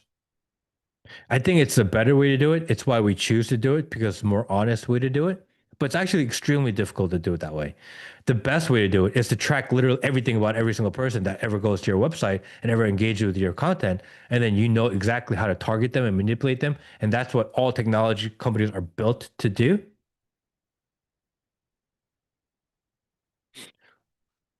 My vice equals kratom. I'm 3 months off and still crave daily. What what's kratom?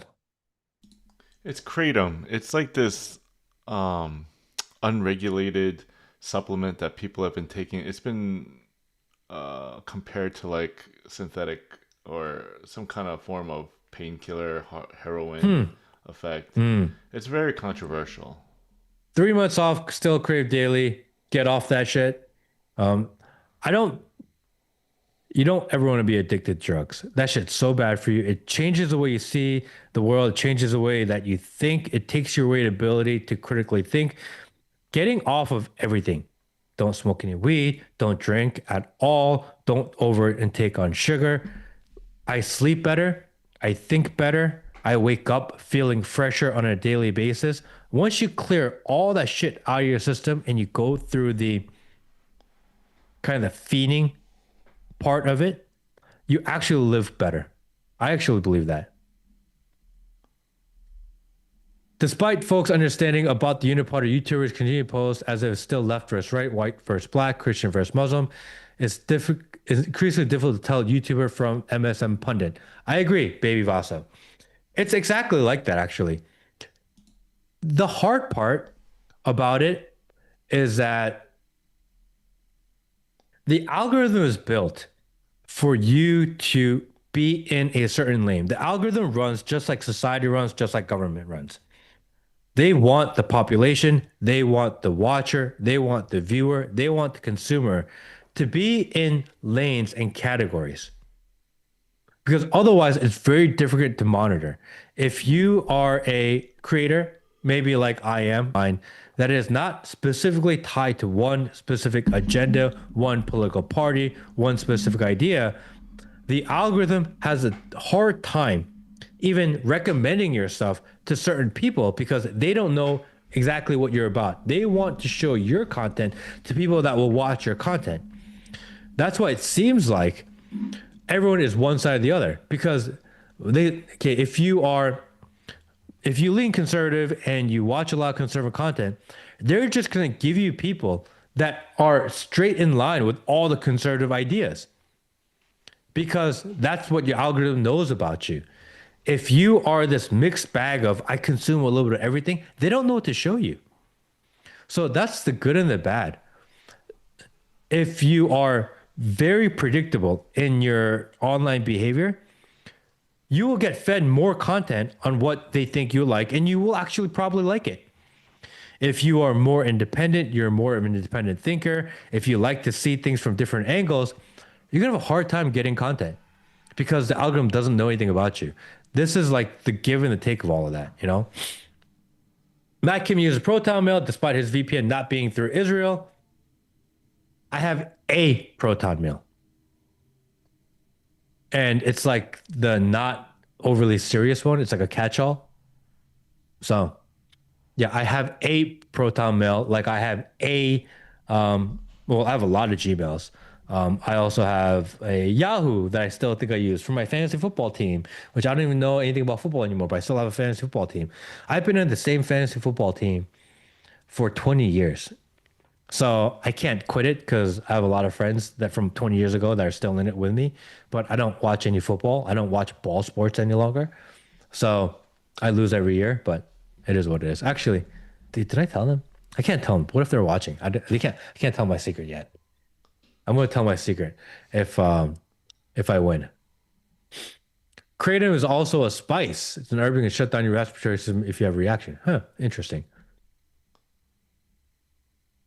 Rule one, never give your decision alien pickle. Rule one, never give your decision-making power to anyone or anything. Substances, people, social, stay free. I agree. I agree. Have you ever been to Africa? I have never been to Africa. I would like to go to Africa. I actually have some friends in South Africa. Um, I don't know if that counts as Africa anymore. Um, I have a couple of friends in South Africa. They live pretty well, which is interesting because, they live in like this compound and across street is like the ghetto, but it's okay, I guess. I don't know. I want to go to Africa. I would like to go. I would love to go to Egypt. I want to go check out the pyramids. I want to see what that's like. I've always found the pyramids really fascinating and interesting, but I have not been to Africa before. Although one day I would like to go.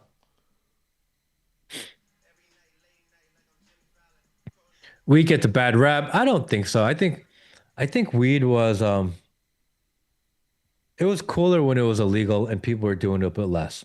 Now that it's legal and it's everywhere and it smells everywhere, and they made weed legal, and people thought they would make money doing the weed and cannabis business, except like almost every single person I know that got into the weed business lost their ass. You know? If you ever go to Africa, try Muslim countries first. I want to I'm trying to think what Muslim country I'd want to go to. Does Istanbul count? They got taxed, yeah. Um, Istanbul's in Turkey in Asia. it's like kind of Asia. Is Turkey officially Asia? Yeah, I don't know if that's true.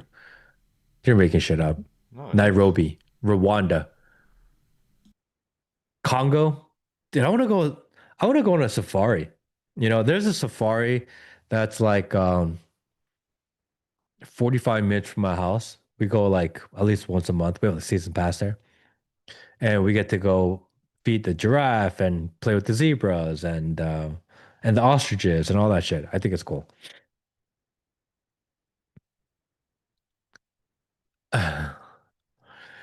We don't have turkeys in Asian. I agree it was better when it was illegal. Egypt, Algeria, Tunisia, Burkina Faso, Niger, Mali, Somalia, Ivory Coast. Humans are reactionary creatures. I will continue to believe the GOP has never won Democrats with their ideas. Republicans are created by leftist infiltration into normal spaces, scaring them away. I will continue to believe the GOP has never won Democrats with their ideas. Republicans are this binary like left right thing is kind of crazy. And it makes more sense like right before an election season because you actually have only two choices. So it makes more sense then. But right now, the idea of binary and politics is so crazy. And we actually don't have a conservative party any longer. It's like there's a left and there's a center left. There's actually no right. And the people that are right, they call the extreme hard right, which they're actually not even that hard right anymore.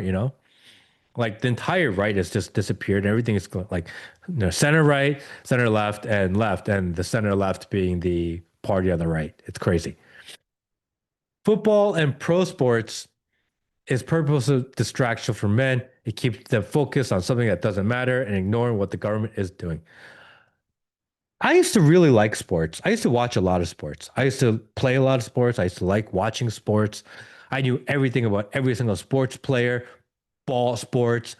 I used to I used to play fantasy football, fantasy basketball, fantasy baseball. I really like fantasy baseball because like all statistics and like I like numbers. And then I think the time I stopped watching sports altogether was COVID. COVID was when I stopped watching sports because I don't know, it got really weird watching them in these with the fake sound pumped in. It just made everything seem so much more fake. And then you saw the athletes, and the athletes were just ridiculous, and they're such fucking crybabies now and divas, and I just can't watch them anymore.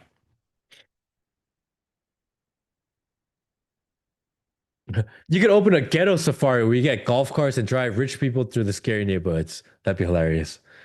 I, w- I wonder if that would do well. I bet you there are people. There's like some crazy, crazy rich white people like, dude, nothing to have me. I want to go there. You know what I mean? Idiots.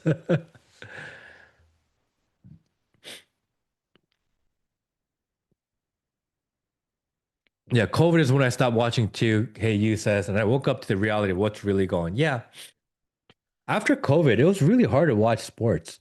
You know, it seemed so much more fake. And I'm actually not in the camp of sports is fake because I've known like ball players, I know ball players in various sports. Um, I know people associated with various sports. Like they like work hard. They're risking their bodies. I don't know.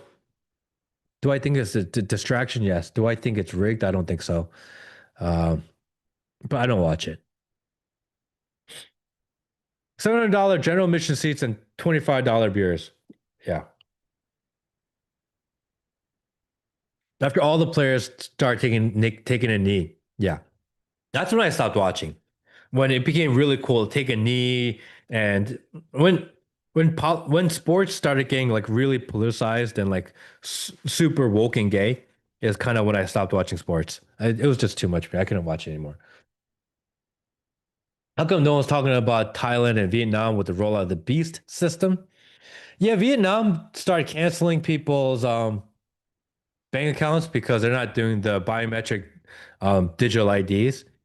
They're just the first. They're going to do it here in the United States, by the way. That's coming like any day now. You know, where they do biometric testing um, and verification. It's a thing. Lots of wars took place since COVID. Azerbaijan versus Armenia, China versus India, genocide by the victimhoods, Jews, Ethiopia civil war, etc. Which countries will fight next time? I mean, the big one is going to be the Middle East. You know, we see it coming. We see the buildup. We feel it boiling up. Um, some war with Israel involved, like is inevitable. I think we all know that to be true. Like that's not a shocking or crazy thing. That's gonna be the big one. COVID woke a lot of people up, myself included. But what does it say for the tens of millions who COVID didn't wake up? What are we to make of this? I think I don't think you'll ever wake everybody up, and I actually think that's necessary for a society because what if like my distrust in institution is like ridiculously high, right? Like I have zero trust in institutions, an education system, and the medical system, and government. Like my trust in institution is at zero. But what if everyone thought like me? The whole system would actually come crumbling down. You can't let it crumble down until there's a plan of replacement, actually. So the people that never woke up during COVID, I think you just consider them useful idiots because they're propping up the system, at least for the time being, because the system actually needs, you can't just burn it all down. There has to be a plan. There needs to be a way to transition. So as much as I'm unhappy with the existing system, and as much as I want it to be replaced with something better, something that's better for society and for humanity in general, but you can't just have everyone wake up one day and everyone know the truth. Like that should be even more chaos. So it's a necessary evil. It is be grateful that there are useful idiots in the world that are just keeping up the system just enough where it can move.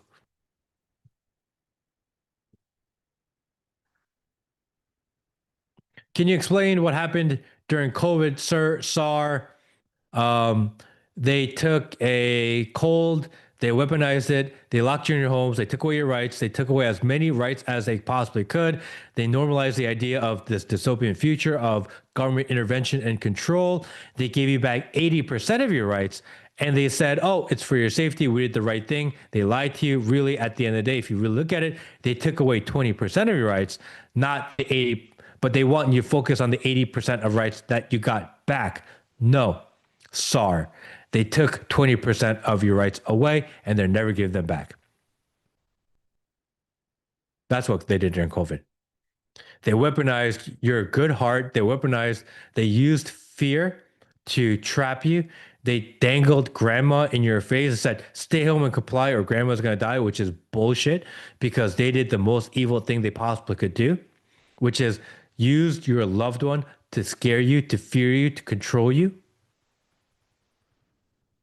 And they took notes. who complied. How easy is it to comply? When you think about COVID, the most interesting thing is this. This is the thing I think about all the time.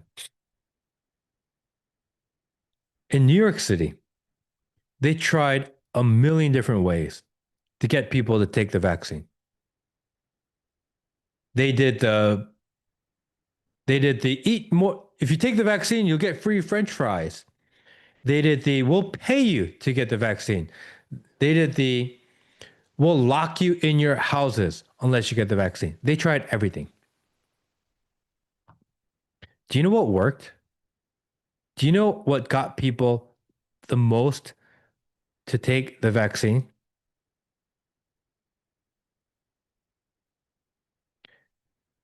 They let the people, they didn't let you go to the bars, to the restaurants.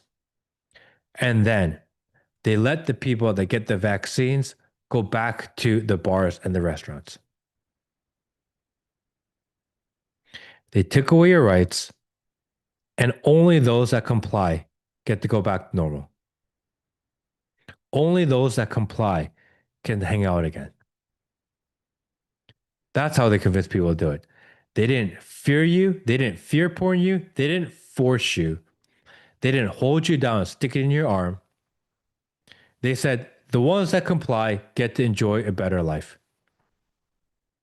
And people did it.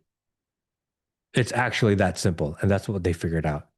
How do we get a population to comply? You take away the rights and you give back the rights to only those that comply. That's what they figured out. COVID ruined the film biz in Atlanta. Can't even mention them in super chats anymore. Who's them? Who can we mention? Who is them that can't be of the which cannot be mentioned? COVID ruined the film business in Atlanta. Atlanta never had the infrastructure to actually have the big film business. The interesting thing about the film business in Atlanta, if people don't know, Atlanta and Georgia had this huge boom in movies, movie production. They built movie studios everywhere. It was producing the second most movies in the United States after Atlanta. I mean, after Hollywood. The problem is that there was not as much of a workforce to do the movies. So during COVID, all these people for infrastructure of movies from California moved to Georgia, made Georgia very blue, made Georgia very woke. People started going back. Things got expensive. I think Marvel is moving their Atlanta studio to Germany, I believe. Is that right? To Germany?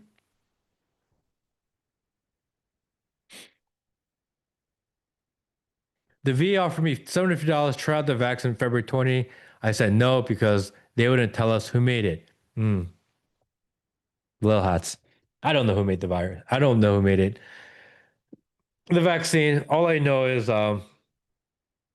hmm, it's the Jesuits and Tuxedo Mask is just yapping.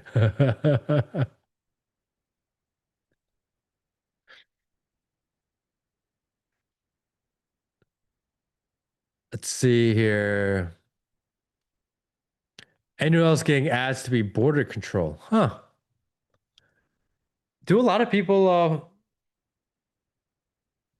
get ads for border control? Is that still a thing? I heard they're paying people to join like the citizen army. Isn't that crazy, by the way? That they're like rallying people up to like go around. It's like the people hate when I say this. I don't think this border invasion was real. The math doesn't math. We'll go into that another day. I don't want to go down this rant hole, but what do you think about the continuity of government with Trump, Vance, and Johnson, including the whole cabinet, all in one place on Sunday? Trying to think who wasn't there.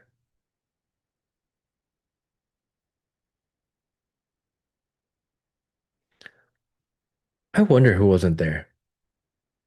Well, it's not continuity of government because it was not just the cabinet and the administration, but it also would include Congress and senators and etc. So yeah, I don't think that's actually true because you would have the House Speaker wasn't there, the leader of the Senate wasn't there, you know, they're still in line. I have tiny hat fatigue. Yeah, we all do. You know, it's like it was interesting to think about and talk about when you couldn't talk about it. But now they're like propagandize you and they want you to talk about it. And they're actually trying to radicalize people. I do believe that they're actually going out of the way to um, radicalize people even more. Just be careful. Don't make big mistakes right now. That I really do believe that. You know, this is not a time to make a big mistake. The government is on edge. The censorship model and the surveillance model has actually not been tested, meaning it's going to make a lot of mistakes, meaning they're going to go after people that maybe didn't actually cross the line, but looks gray enough. And their algorithms and their AI bots and their AI driven surveillance, they're going to make mistakes right now, especially because new is being tested. You don't want to make huge mistakes. That's what I think.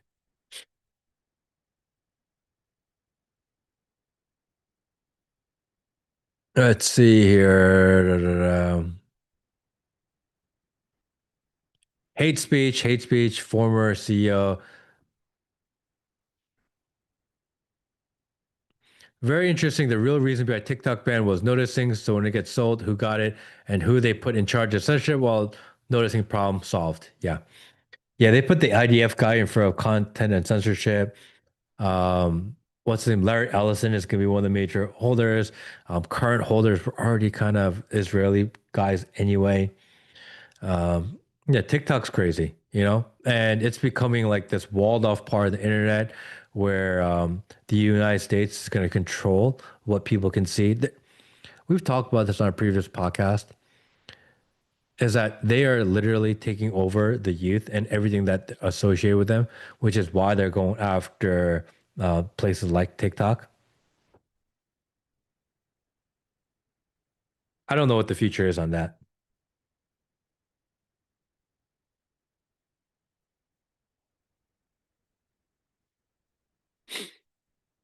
Matt, come visit New Mexico, you silly man. I've been to most states in the United States. I've never been to New Mexico. It's like one of the few that I haven't been to. Yo, just subscribe. Mamba Z, thank you, bro. Appreciate you. Thank you. TikTok is riddled with small ads in US state hearts, but much Chinese propaganda. You know, the I was just doing some research on this. Let me see if I can find the numbers on it. Israel spent something like $200 million this year so far in advertisements online, and that's what can be tracked. That's not including like things that are outside.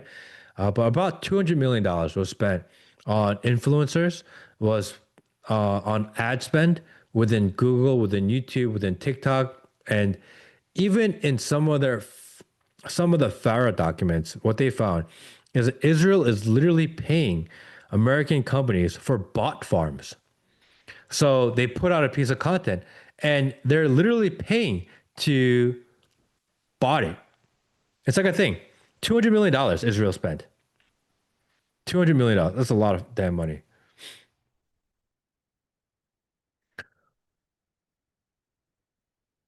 I was surprised Peter preferred SARS over Chinese. Is there any issues between Koreans and Chinese or Japanese? Yeah, I was surprised Peter preferred SARS over Chinese too, to be honest.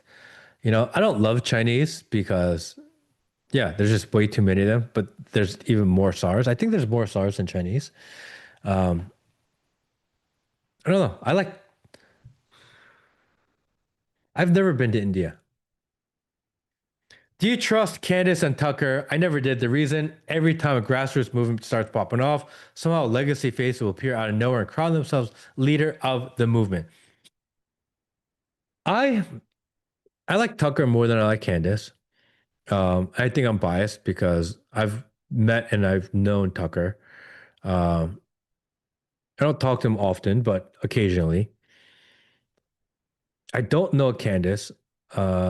We tried to do something together once. That kind of trickled out. I think they are just like most people on the internet. They're just like opportunists and media. So if there is a movement going on, it's really hard to start your own movement. It's really hard to kind of do your own thing. It's really hard to grow and, you know, they're in a very niche market, which is like conservative people who listen to conservative talking and podcasts. There's actually not that many. It's a niche market. Everyone's fighting for the same handful of people, actually, especially on the right. Everyone's fighting for the same people. So if there's an opportunity, there's movement, they want to get in front of it because that's their only opportunity to grow. Because we live in a society where if you're not always growing, then you're actually going backwards. That's what they tell you. People are never content with just having a good audience and doing the right thing. Everyone's in this mood of we have to be growing always. And it doesn't matter if it's truthful or genuine or honest. Like we just need to grow. That's just what it is. You know, I don't know if they are like bad people. I don't know Candace much, but I know a lot of people that like work with Candace. They're like not bad people. They're just political entertainment. You know what I mean? That's just what it is. And if you're an entertainer, you want more people watching. I think it's mostly both. Matt, do you recommend we become members on YouTube or do you have a Patreon? Yes, actually, thank you for asking. We just started our own Patreon. It's the first time we're trying a Patreon. If you want to support what we're doing, you want to support the show, go run over to Patreon. There should be a link for it somewhere. I think it's Patreon/C/free Matt Kim, I believe. Um, we do have a Patreon. Check it out. There's a link to it somewhere. Um, we just opened it up, I think a couple of days ago, but we haven't really done much to it yet. But we're going to start building there a little bit, figure out how to keep this thing running because, like advertisers don't want to sponsor us. And I'm not big on sponsorships anyway. I don't want to sell you a bunch of bullshit that you're never going to use. Or I think it's like not good. And anytime we've done a product plug, it's because like they watch the show and we've always done them for free. I don't know if you've seen that we haven't done that many, but the ones that we have, it's usually like, hey, I watch a show and I like this and I have a business. Can you tell my product? And that's the only ones we've ever done. I'm not big into sponsorships. It's just gay. I don't like doing gay shit. So, but we do have a Patreon. If you want to support the podcast, if you want to help us grow, uh, we make very, very little money doing what we do. How many episodes have we done, Will? 170? Yeah, not We just did, including not including the streams. not including the streams, we did 170 podcast episodes. Yeah. And that's crazy. But sometimes I run to a podcast that's like a brand new podcast, and that guy's been doing it. I don't know, it's just the beginning, and they're going like 5 or 10 views. And I'm thinking, like, man, we used to be there too. We literally started at like 5 views, 10 views. I mean, we started at literally zero at scratch. And we were sitting on 50 views or 100 views for 6 months, right? Yeah. And then we got up to like 300 views or 400 views. You know what I mean? Yeah. We grinded our way up here and we never broke from what we do, which is just say exactly what we think out loud, with no agenda, no like sponsorship. We've funded the entire thing ourselves. But me and Will and Peter comes in once a week, and that's been it. So we intend to continue to go that way. We want to stay this way. We think that this is the better way to do it long term. And if you want to support the podcast and support the show, go to patreon.com/free Matt Kim, maybe something like that. Maybe Will, you can check that out and confirm it. Maybe type it up there somewhere. If you want to and want to support, um, we don't, I'm not big on paywalls actually. So most of the content that you will get, it'll be really similar. Maybe we'll do a special thing occasionally for people that subscribe to the Patreon. But I don't believe in paywall of ideas. I don't think that if you have a good idea, I don't think that you should put it behind the paywall because your idea is more valuable. I think that's weird when people do that. I'm not technically entertainment, although sometimes I'm funny. Um, but I'm not big on the paywall. So you won't, you're not missing out, which is like the worst way to plug and sell ever. You know what I mean? You're not really missing out by not going there. But if you want to support and you want to be helpful and you appreciate what we do, go check it out over there. How about pay pigs? I don't know what pay pigs is. Paywall, pay pig? Is that a joke? Feel like your podcast attained he's a real one status once you did that first tiny episode. Wondering if that's when the numbers went up fast. No, we go up and down, and every time that we seem like we picking up momentum, we get a YouTube strike, and then we go into this we go into kind of this purgatory for 6 months. And then as soon as we get out, we'll hit a spike and then we'll get a strike. And then we go back into purgatory. And then we hit momentum and we get a strike and we go back into purgatory. This has kind of been the cycle that we've had for a couple of years now. Every time you get a strike, you kind of end up in YouTube jail for about 3 to 6 months. I get 2 strikes a year. So that puts me like in pretty much half the year I'm a strike. And then it builds back up, builds back up. So yeah, the tiny hat episode, the usury episode was pretty big for us. But after the usury episode, we were we were kind of doing big for like a week. And then we got a strike and we got chopped by I think 90%. The usury episode chopped their views by something like 90%. Because we got in a lot of trouble for that one, which is crazy because like they didn't fact check us. They didn't get us for misinformation because we didn't lie.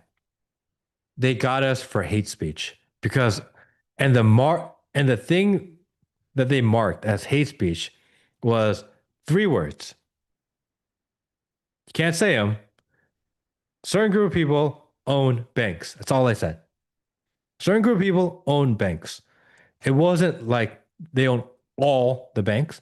It wasn't like oh those dirty something something people own all the banks. It wasn't negative. It just those 3 words. Certain kind of people own banks. And when I said those 3 words, I got a strike for hate speech.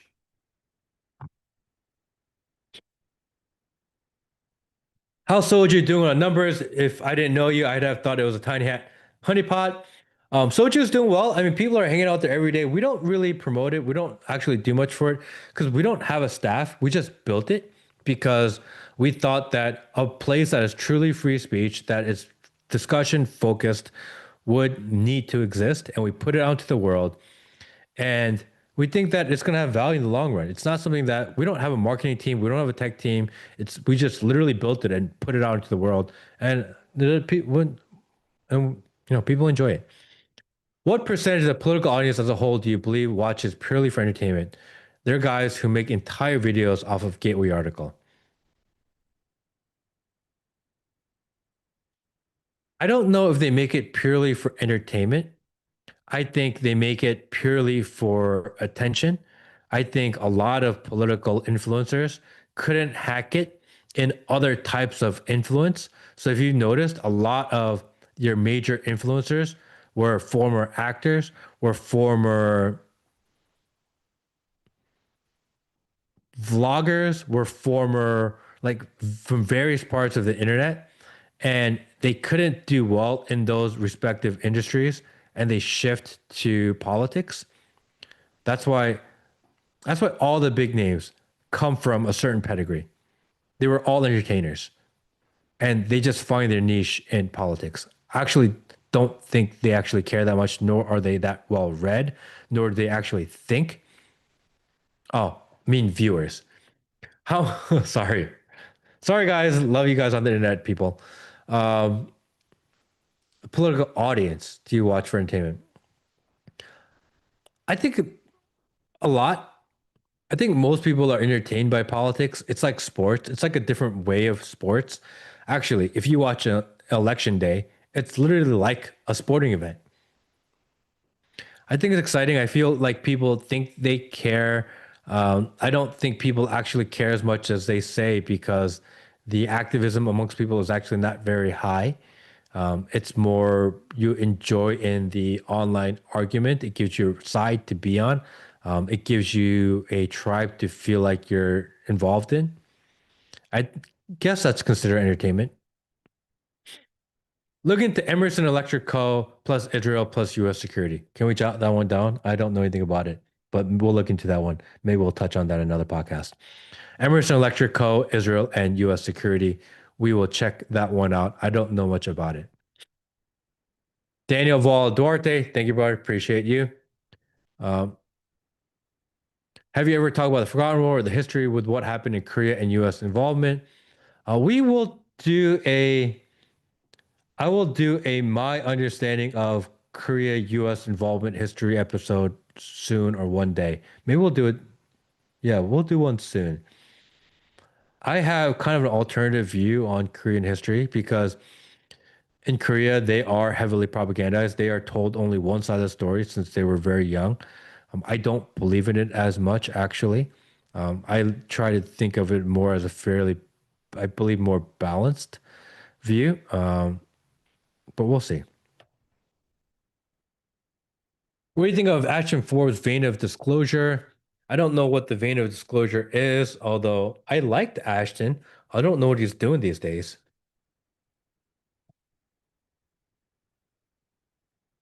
My bread is moldy, my circus is full of dead animals. Eat around the mold. Is that healthy? Is that okay? I think that's what I do. Would you have Bilzerian on? I may. I know Jake, so I could probably get the Bilzerian. I've never considered. I think maybe, maybe. I kind of know him through like 1 degree of separation, but I've never really considered. I think Lex Freeman and Michael Malice are boyfriends. There's a story there, huh? I used to like Lex Friedman before I realized, you know, there was a time where I used to like actually listen to him and I found him interesting until you realize he's not that interesting. People used to say that I sound like Lex Friedman. We used to get that a lot, remember? Well, it used to be in the comments that I sound just like Lex Friedman.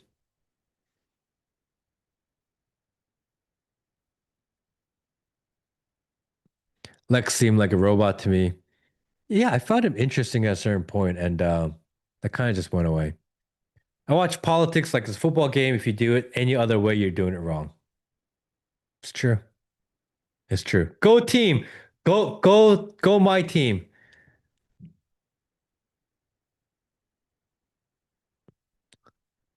What do you think of Joe Rogan's take on Peter? I don't know what Joe Rogan's take on Peter Thiel was. Average IQ is 90 to 109. The average IQ in India is 76. India's got a lot of people. A lot of people. They're like crammed in there. Actually, I don't even know how many people they really have.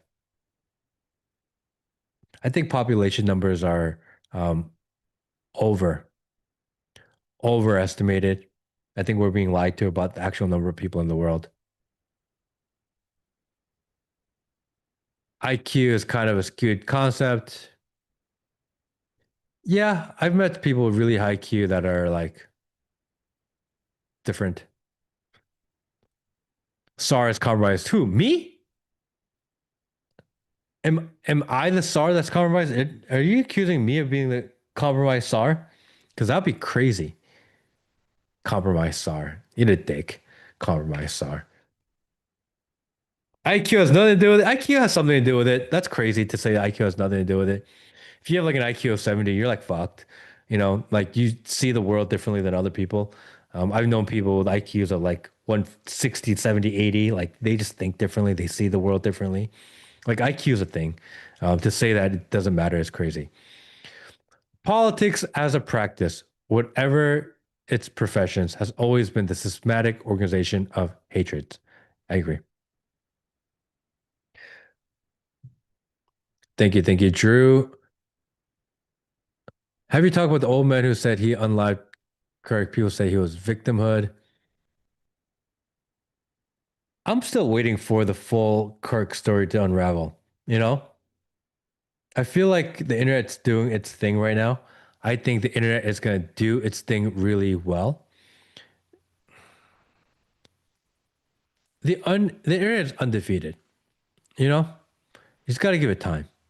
Eventually, they're going to figure this thing out. They're going to figure it out. I think the decentralized hive mind of the internet is faster and smarter than the centralized mind of the federal government. It just takes time. And I believe they'll figure it out. I'm actually curious to see how this ends.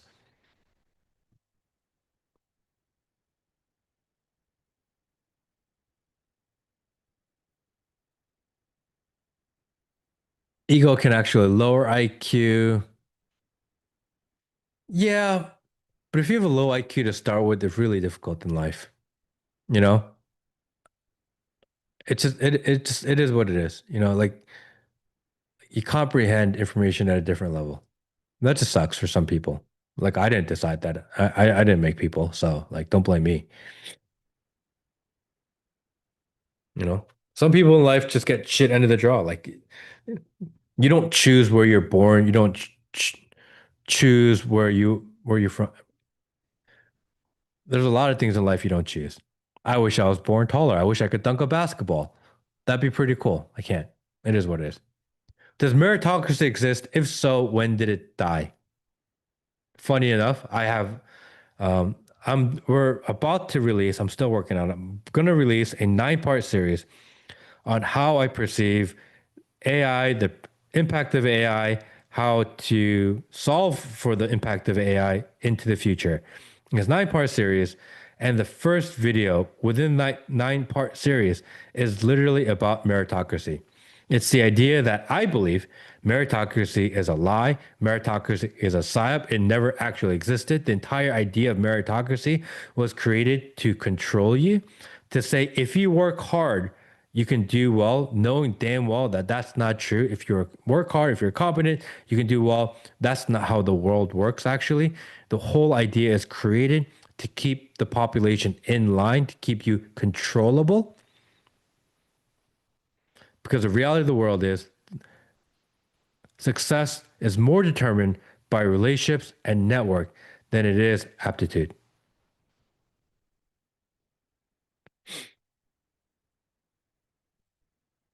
If The idea of meritocracy means that the most qualified get to the top and gain power.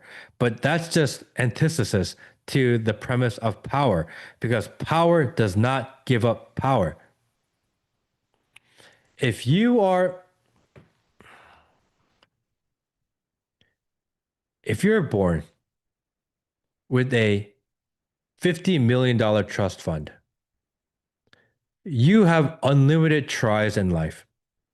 When you're 18 years old, you can fuck up your business and you can try again. And when you're 19 years old and you fuck up your business, you can try again. And when you're 20 years old and you fuck up your business, you can try again. And you can try and try and try and try with zero consequences until something works. If you are not born in that same situation and you're 18 years old and you start a business and you fuck up, you may be fucked.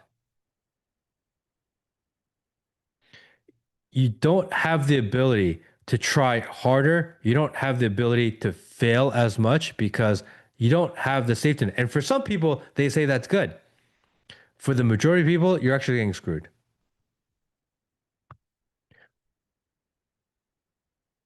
Twisted Mongoose, thank you, thank you, thank you. I appreciate you.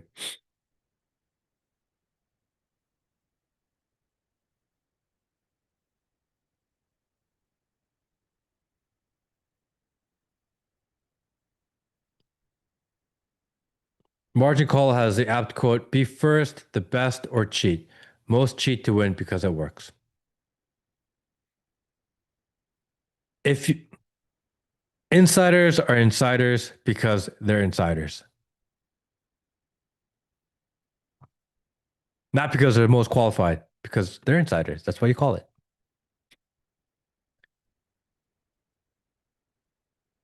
The most important is your community, your culture, and God most important. I agree. The best jobs you get are when a friend or a family member recommends you.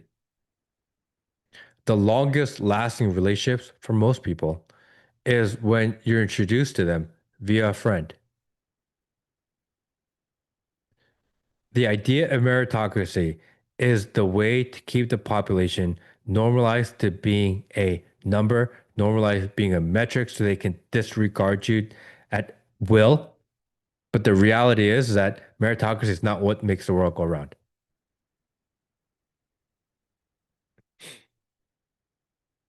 You'll never be fulfilled living a life of using. I agree.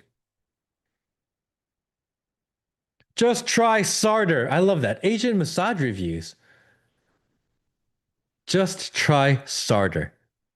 Dude, Will, that needs to be a t-shirt. Can we jot that one down? Just try Sarter. I love that. That's like amazing. How is that like how is that not on a t-shirt that we don't make yet? But one day we'll make merch, and the day we make merch, one of the t-shirts will be just try Sarter. That needs to be a t-shirt. That's that's a good one. That's a good one. That's a good one.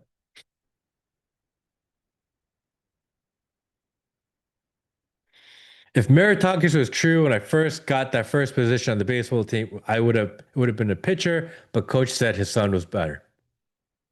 Meritocracy. Meritocracy.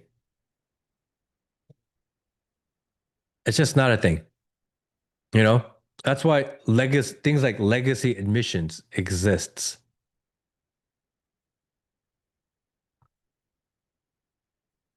It's literally how our government runs. You don't appoint the most qualified people. You appoint the people that you think are loyal, not meritocracy. The people that tell us to believe in meritocracy are the ones that actually live more by relationship than others.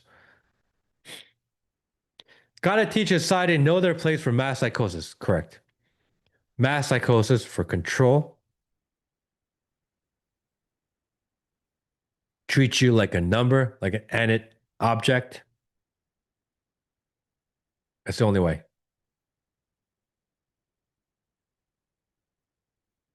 If you're a genius, identifying your government offer you a job, that's how it works. Actually, that's not how it works in the United States. In other countries, that's actually how it works. There, in Eastern countries, there is more meritocracy than the United States. United States, I'm going to say meritocracy has zero existence. It's not as important. I think in China, if you take your college test, I think in Korea also, Japan, your college entrance exam, you decide on which colleges you qualify for based on how well you do on those exams. It's merit based. You have to perform, hit certain metrics. There's no such thing as a college essay. Adding a college essay to a college admissions is literally adding subjectivity to it, and they say it's merit based, but it's not because they interview you and they add in the college essay. It's like obviously bullshit. You leave my AOC alone. She's the smartest girl out there. She got thick. She's getting. You can't fight them Latino genes, can you? She's getting thick. Do you speak Korean? I do speak Korean. Um, do you ever do you ever support civic testing for voting?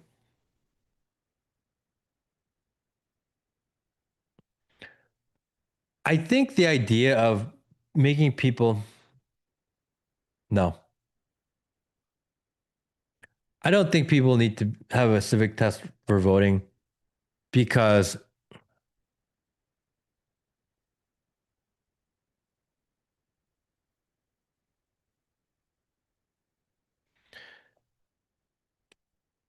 if you're an American, especially if you're born American, having the right to vote, whether or not you understand how the law works, is your right.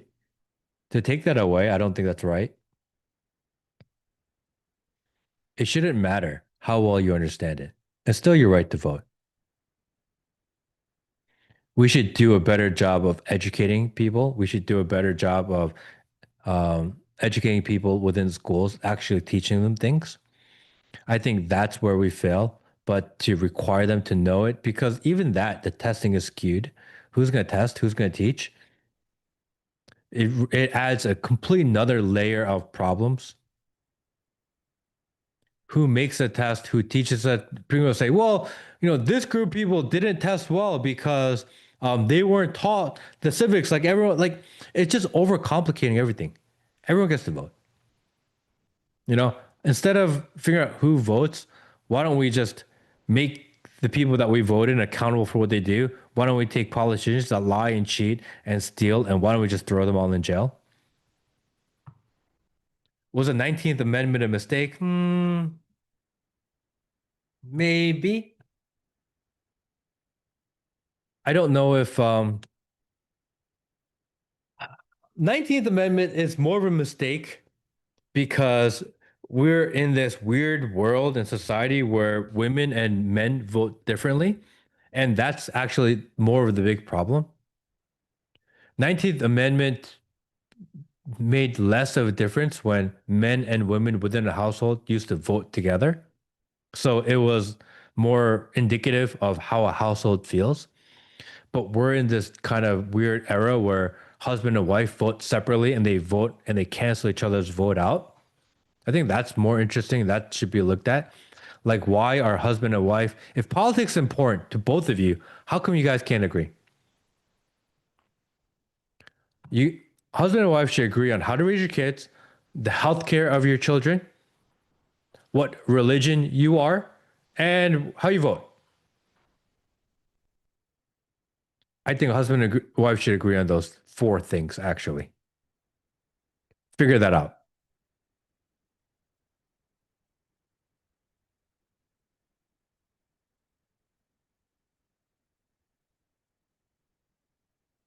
We was disfranchised and shit, ninja. We was kings. Women don't have skin in the game when voting for foreign conflict.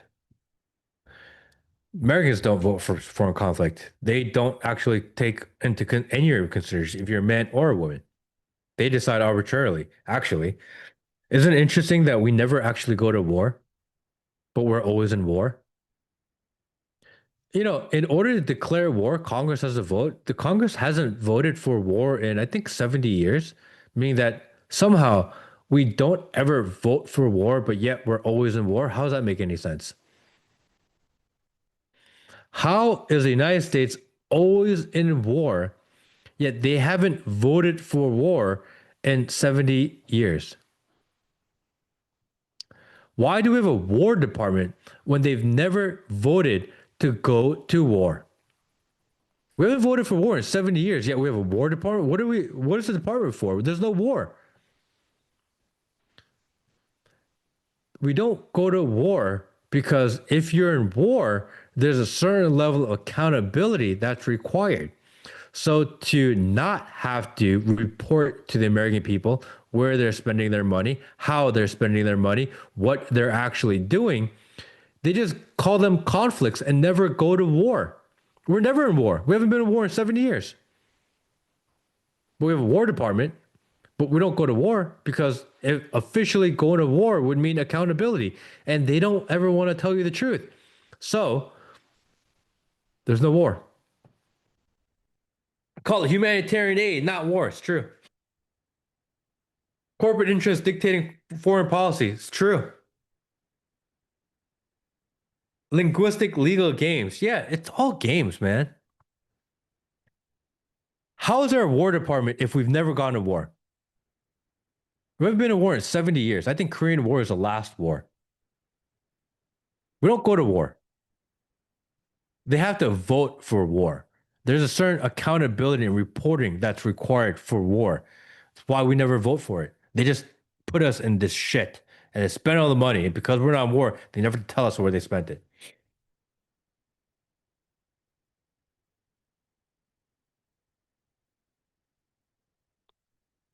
War isn't murder. Good men don't die.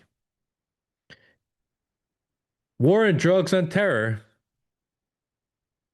Apparently, we're doing war and drugs again. Isn't that interesting? In Japan, you can rent an uncle. How close are we to renting uncles? I don't know. In Japan, you can also rent a girlfriend. You know, in America, we call them Instagram models.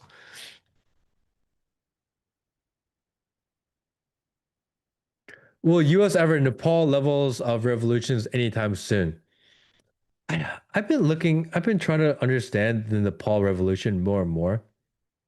And the more I look into it, the more it seems like a US CIA coup, to be honest. Like the people involved, how they did it, how it's like young people. There's no way that the young people can organize that fast. Apparently, the people that are in the new cabinet are all associated with US funded NGOs. I thought the Nepal thing was like amazing. It's like, oh yeah, these young people rose up and they overthrew the government, and it was awesome. And you had that 16-year-old kid giving the Nepalese painter speech, and I was like, this is cool as hell. And then and then I started looking into like who actually took charge, and it's all NGO funded people. I'm like, oh fuck, of course again, course again, of course again. Protests here in the Philippines got organized in a matter of weeks, mostly peaceful though, not the fury kind of peaceful. Philippines is really interesting to me right now. I think Philippines is gonna have a really hard time because Philippines built an entire industry on basically customer support. Like that's the main business that comes out of Philippines. And AI is gonna replace that entire industry. So I don't know what Philippines is gonna do actually. I don't know how Philippines survives this. I don't know if there's like a big plan in place. I've been trying to think about it. I don't know if there's some more information to I can read on that. I don't see how Philippines survives the next 20 years. When so much of the industry and the market is built on customer service. How do you survive when AI, that's the first jobs that AI is going to take, you know? Sorry if that's like I'm fucking freaking you out, but it's like a legitimate question and concern, you know?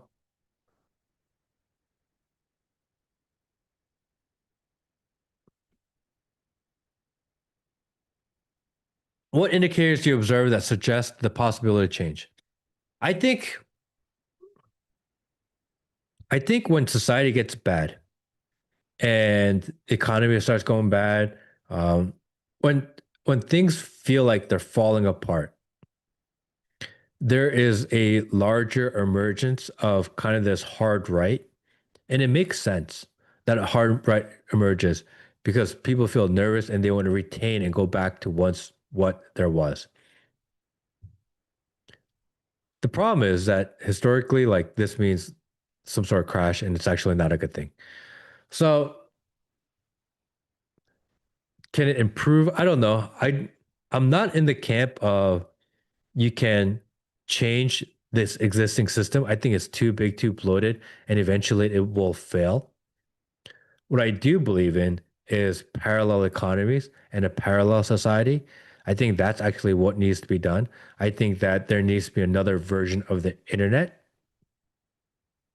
I don't know who came up with this rule that there says there's only one version of internet. Actually, Now we're seeing every country trying to carve out their own part of the internet. But why can't there actually be a free internet? Most people live online anyway, reality.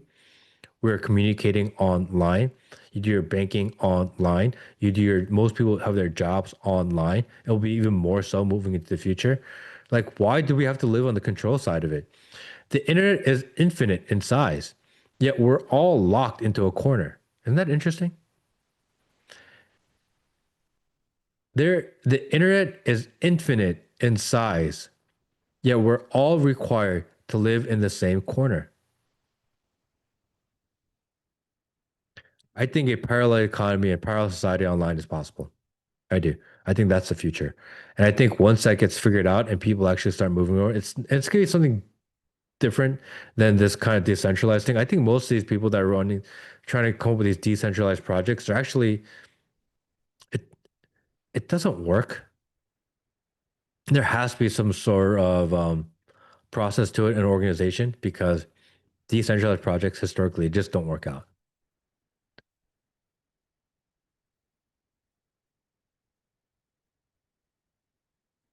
Hold on, can we give it one more year? I've almost sold my house. I'm going to get a house with a wall and a septic tank and solar first, okay? And then we can all let it break loose. Who owns and controls the fiber optic cables that make up the internet?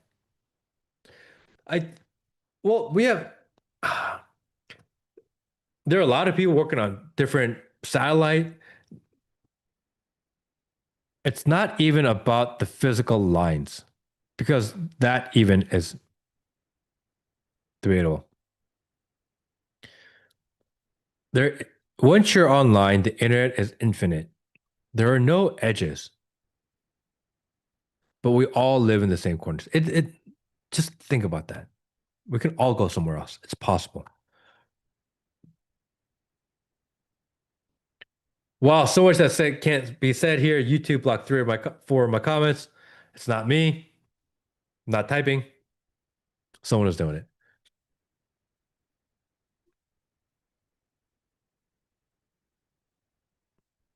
I'm looking forward to Internet of Things. They've been talking about the Internet of Things since 2006 or 7 or 8, you know?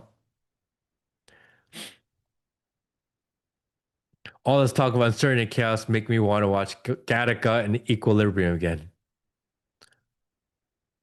Only thing I do online is pay my tax and watch you, Matt.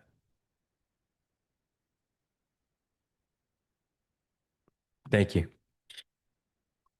Have you ever tried getting Professor Daryl Hamamoto on your show? I'm not sure who that is. We don't do that many interviews. We used to do a few. Um, they're actually not as interesting as you think, you know? Maybe we'll get back. Maybe we'll start adding people to the stream, you know?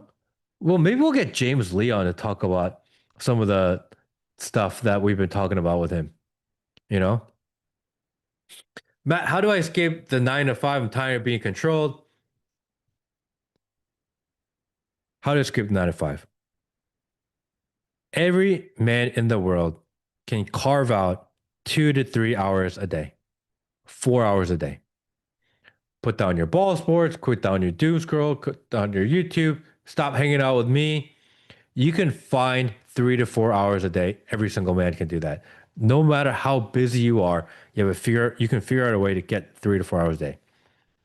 If you spend that time, 3 to 4 hours a day, every single day for a year, trying to learn something new, I bet you figure it out. I bet you figure out a way to get out of your rat race. People just don't want to spend those 4 hours a day for an entire year to figure it out. It's actually not that difficult. There is unlimited knowledge at your fingerprints, at your fingertips. You can learn anything you want. You can start whatever you want. You can figure out a way to make money doing whatever you want. It's all available for you. This is the one luxury we have in our life. 4 hours a day, every single day, for an entire year, focused on one topic, and I swear you'll figure it out. Just gotta do it. Decentralization was a myth from the beginning, wasn't it? People fled to Odyssey to achieve free speech. BitChute already existed. Now Rumble is getting the credit for doing what already existed. Like I used to be on Rumble, I used to hang out there a little bit. But then I figured out, and I know those guys really well, and they didn't tell me, but I figured it out. Rumble's numbers are fucking fake. The stream numbers are fake. The people on there are fake.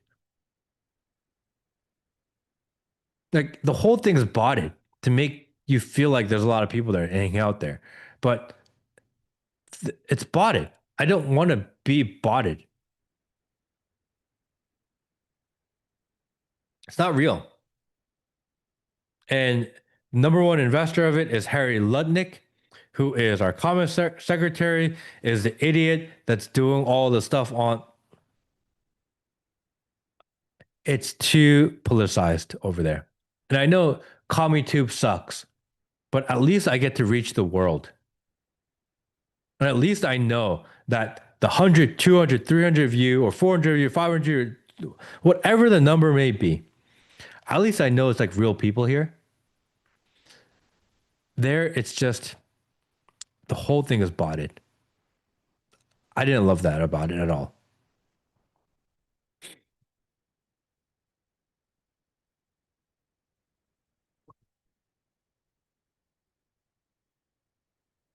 Well, damn, I've been chatting with bots. Yeah, man. Those numbers aren't real. I know for sure because I was there, you know, and we did well there. Like we got decent numbers over there, but dude, it's not real. I could feel it. And the creators are over there, they know that too. They just don't want to admit it because having big numbers gives you like this validation that everyone seeks, but like it's not real. Why do people care so much about like fake numbers? You know? Soju is still up. Were you one of the bots? I was not a bot. Um, because I'm a person. Nick has 42K live. Yeah, I think it's a mix. I'm not saying I'm not saying every single person is a bot. There are obviously real people watching, but numbers are inflated.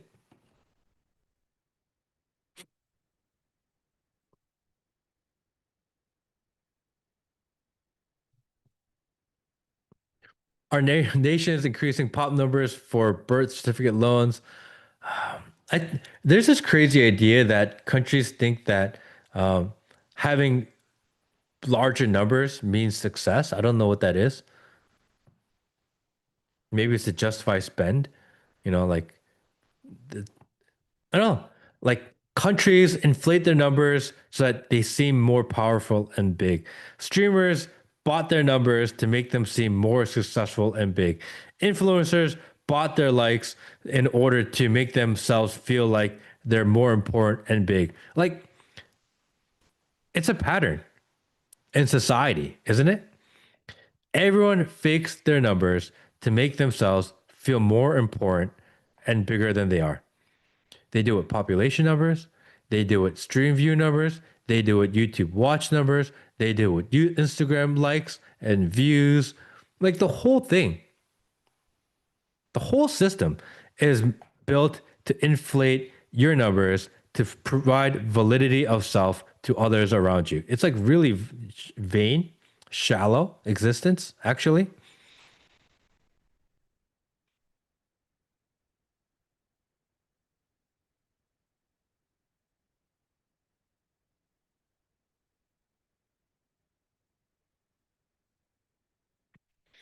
I worked at an LED factory that was one out of 1,000 LED factories in a factory city in China. China has dozens of factory cities. The population of China is closer to 2 billion. I used to be in the LED business. I've been to China many times. I've been to Guangdong, Dongguan City. I've been to Shenzhen. I've been to Xinjiang. I've been to Dalian. I've been to Hong Kong. I've been to Beijing, and I've been to Guangzhou. Uh, there are a lot of fucking people in China. I don't think it's 2 billion. Take the 100 biggest cities in China, add it all up. You can't get there. 2 billion is a big number. I think, and mathematically, actually, it doesn't make sense because for years they did the one child policy. Now, although some people did more, obviously, all you do is pay a fine. They did one child policy. And if they were at 500 billion, 500 million when they did the one child policy, how do they grow 4x during that time? Actually, if you do some math, it's statistically impossible.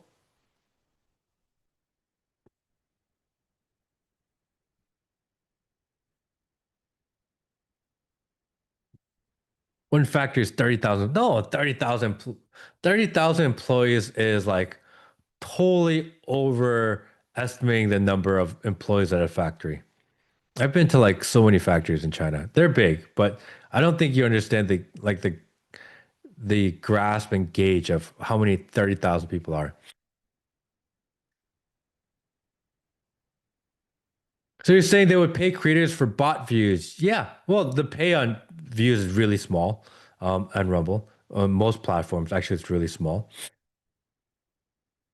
You know, I know creators and streamers that buy, like Twitch streamers that buy subs for themselves to make them sub numbers look bigger. That's a thing, you know? And you get a lot of numbers and you have a public company, you get more valuation. Like you're the product. It's not a platform to like get voice out. You're the product, you know? If you're gonna pay someone to come on your thing, you're not coming on so they bring their viewers. You bring it to add more value to your overall company. Matt hasn't paid me for my views yet. You haven't paid me for my views yet.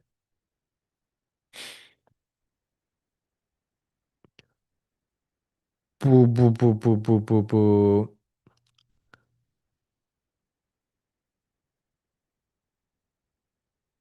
10,000 people in shift. 10,000 is a lot. Already past midnight. Matt is officially a vampire. I sleep really late actually at night.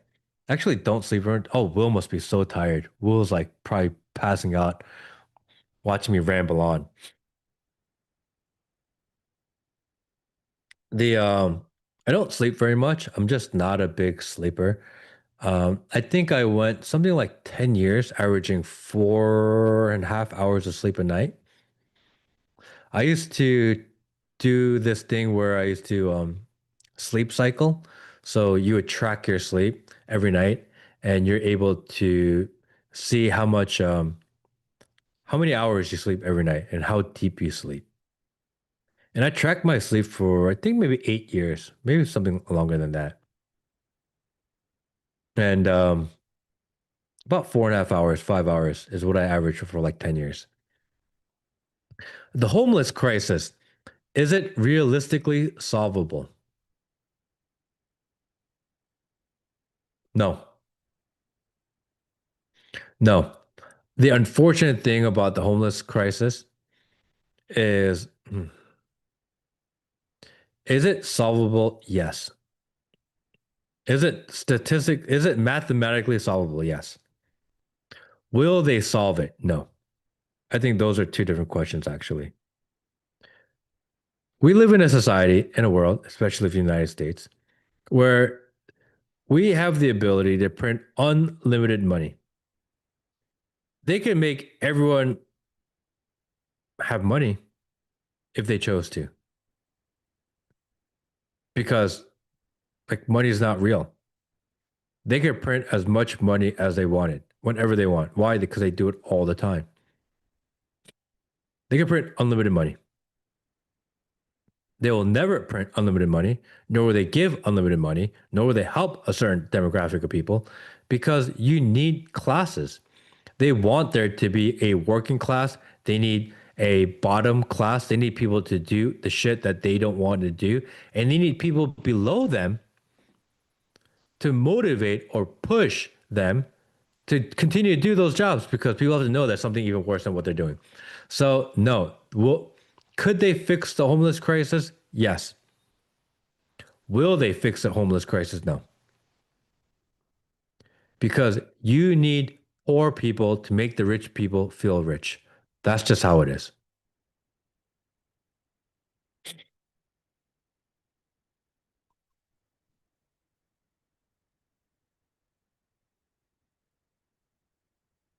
There's also a lot of profit in solving. It's a really big business. It's why though they won't fix crime because jails are a really good business. I understand classes, but what good are the homeless? If you have someone at the bottom of society doing the worst jobs in the world, they could quit. They may not want to do it anymore. You have to have somewhere lower they can go.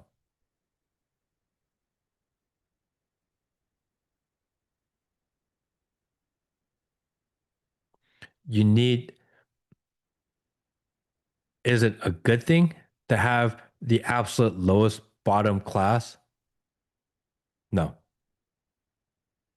But do they need them there to motivate a certain group of people that's just one slightly tiny level above them? Yeah.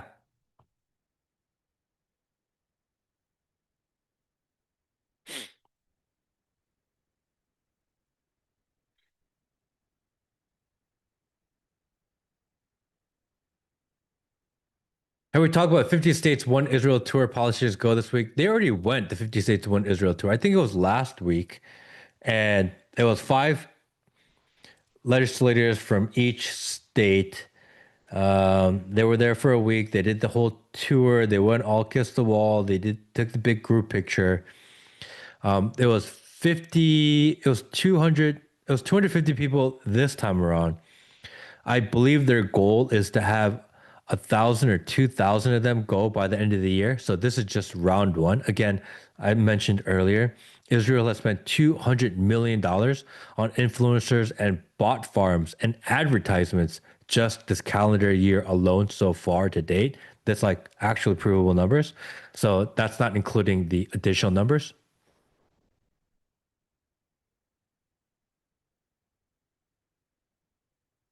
All right, 12:42. We did 2 hours and 42 minutes tonight. Thank you guys. Love you guys. I appreciate you guys. I really do. I really enjoy hanging out with you guys. And we'll do this more. I don't know when we're recording an episode next, although I do have a series coming out. It's going to be a 9-part series, which is about how I perceive AI and the future of it. Definitely go check that out when it starts to release. Please share that with a friend. I'm really working hard to think about that one at least. And if you want to support me and you want to support the show, there is a Patreon. Definitely go check that out. Go sign in. And yeah, thank you, everyone.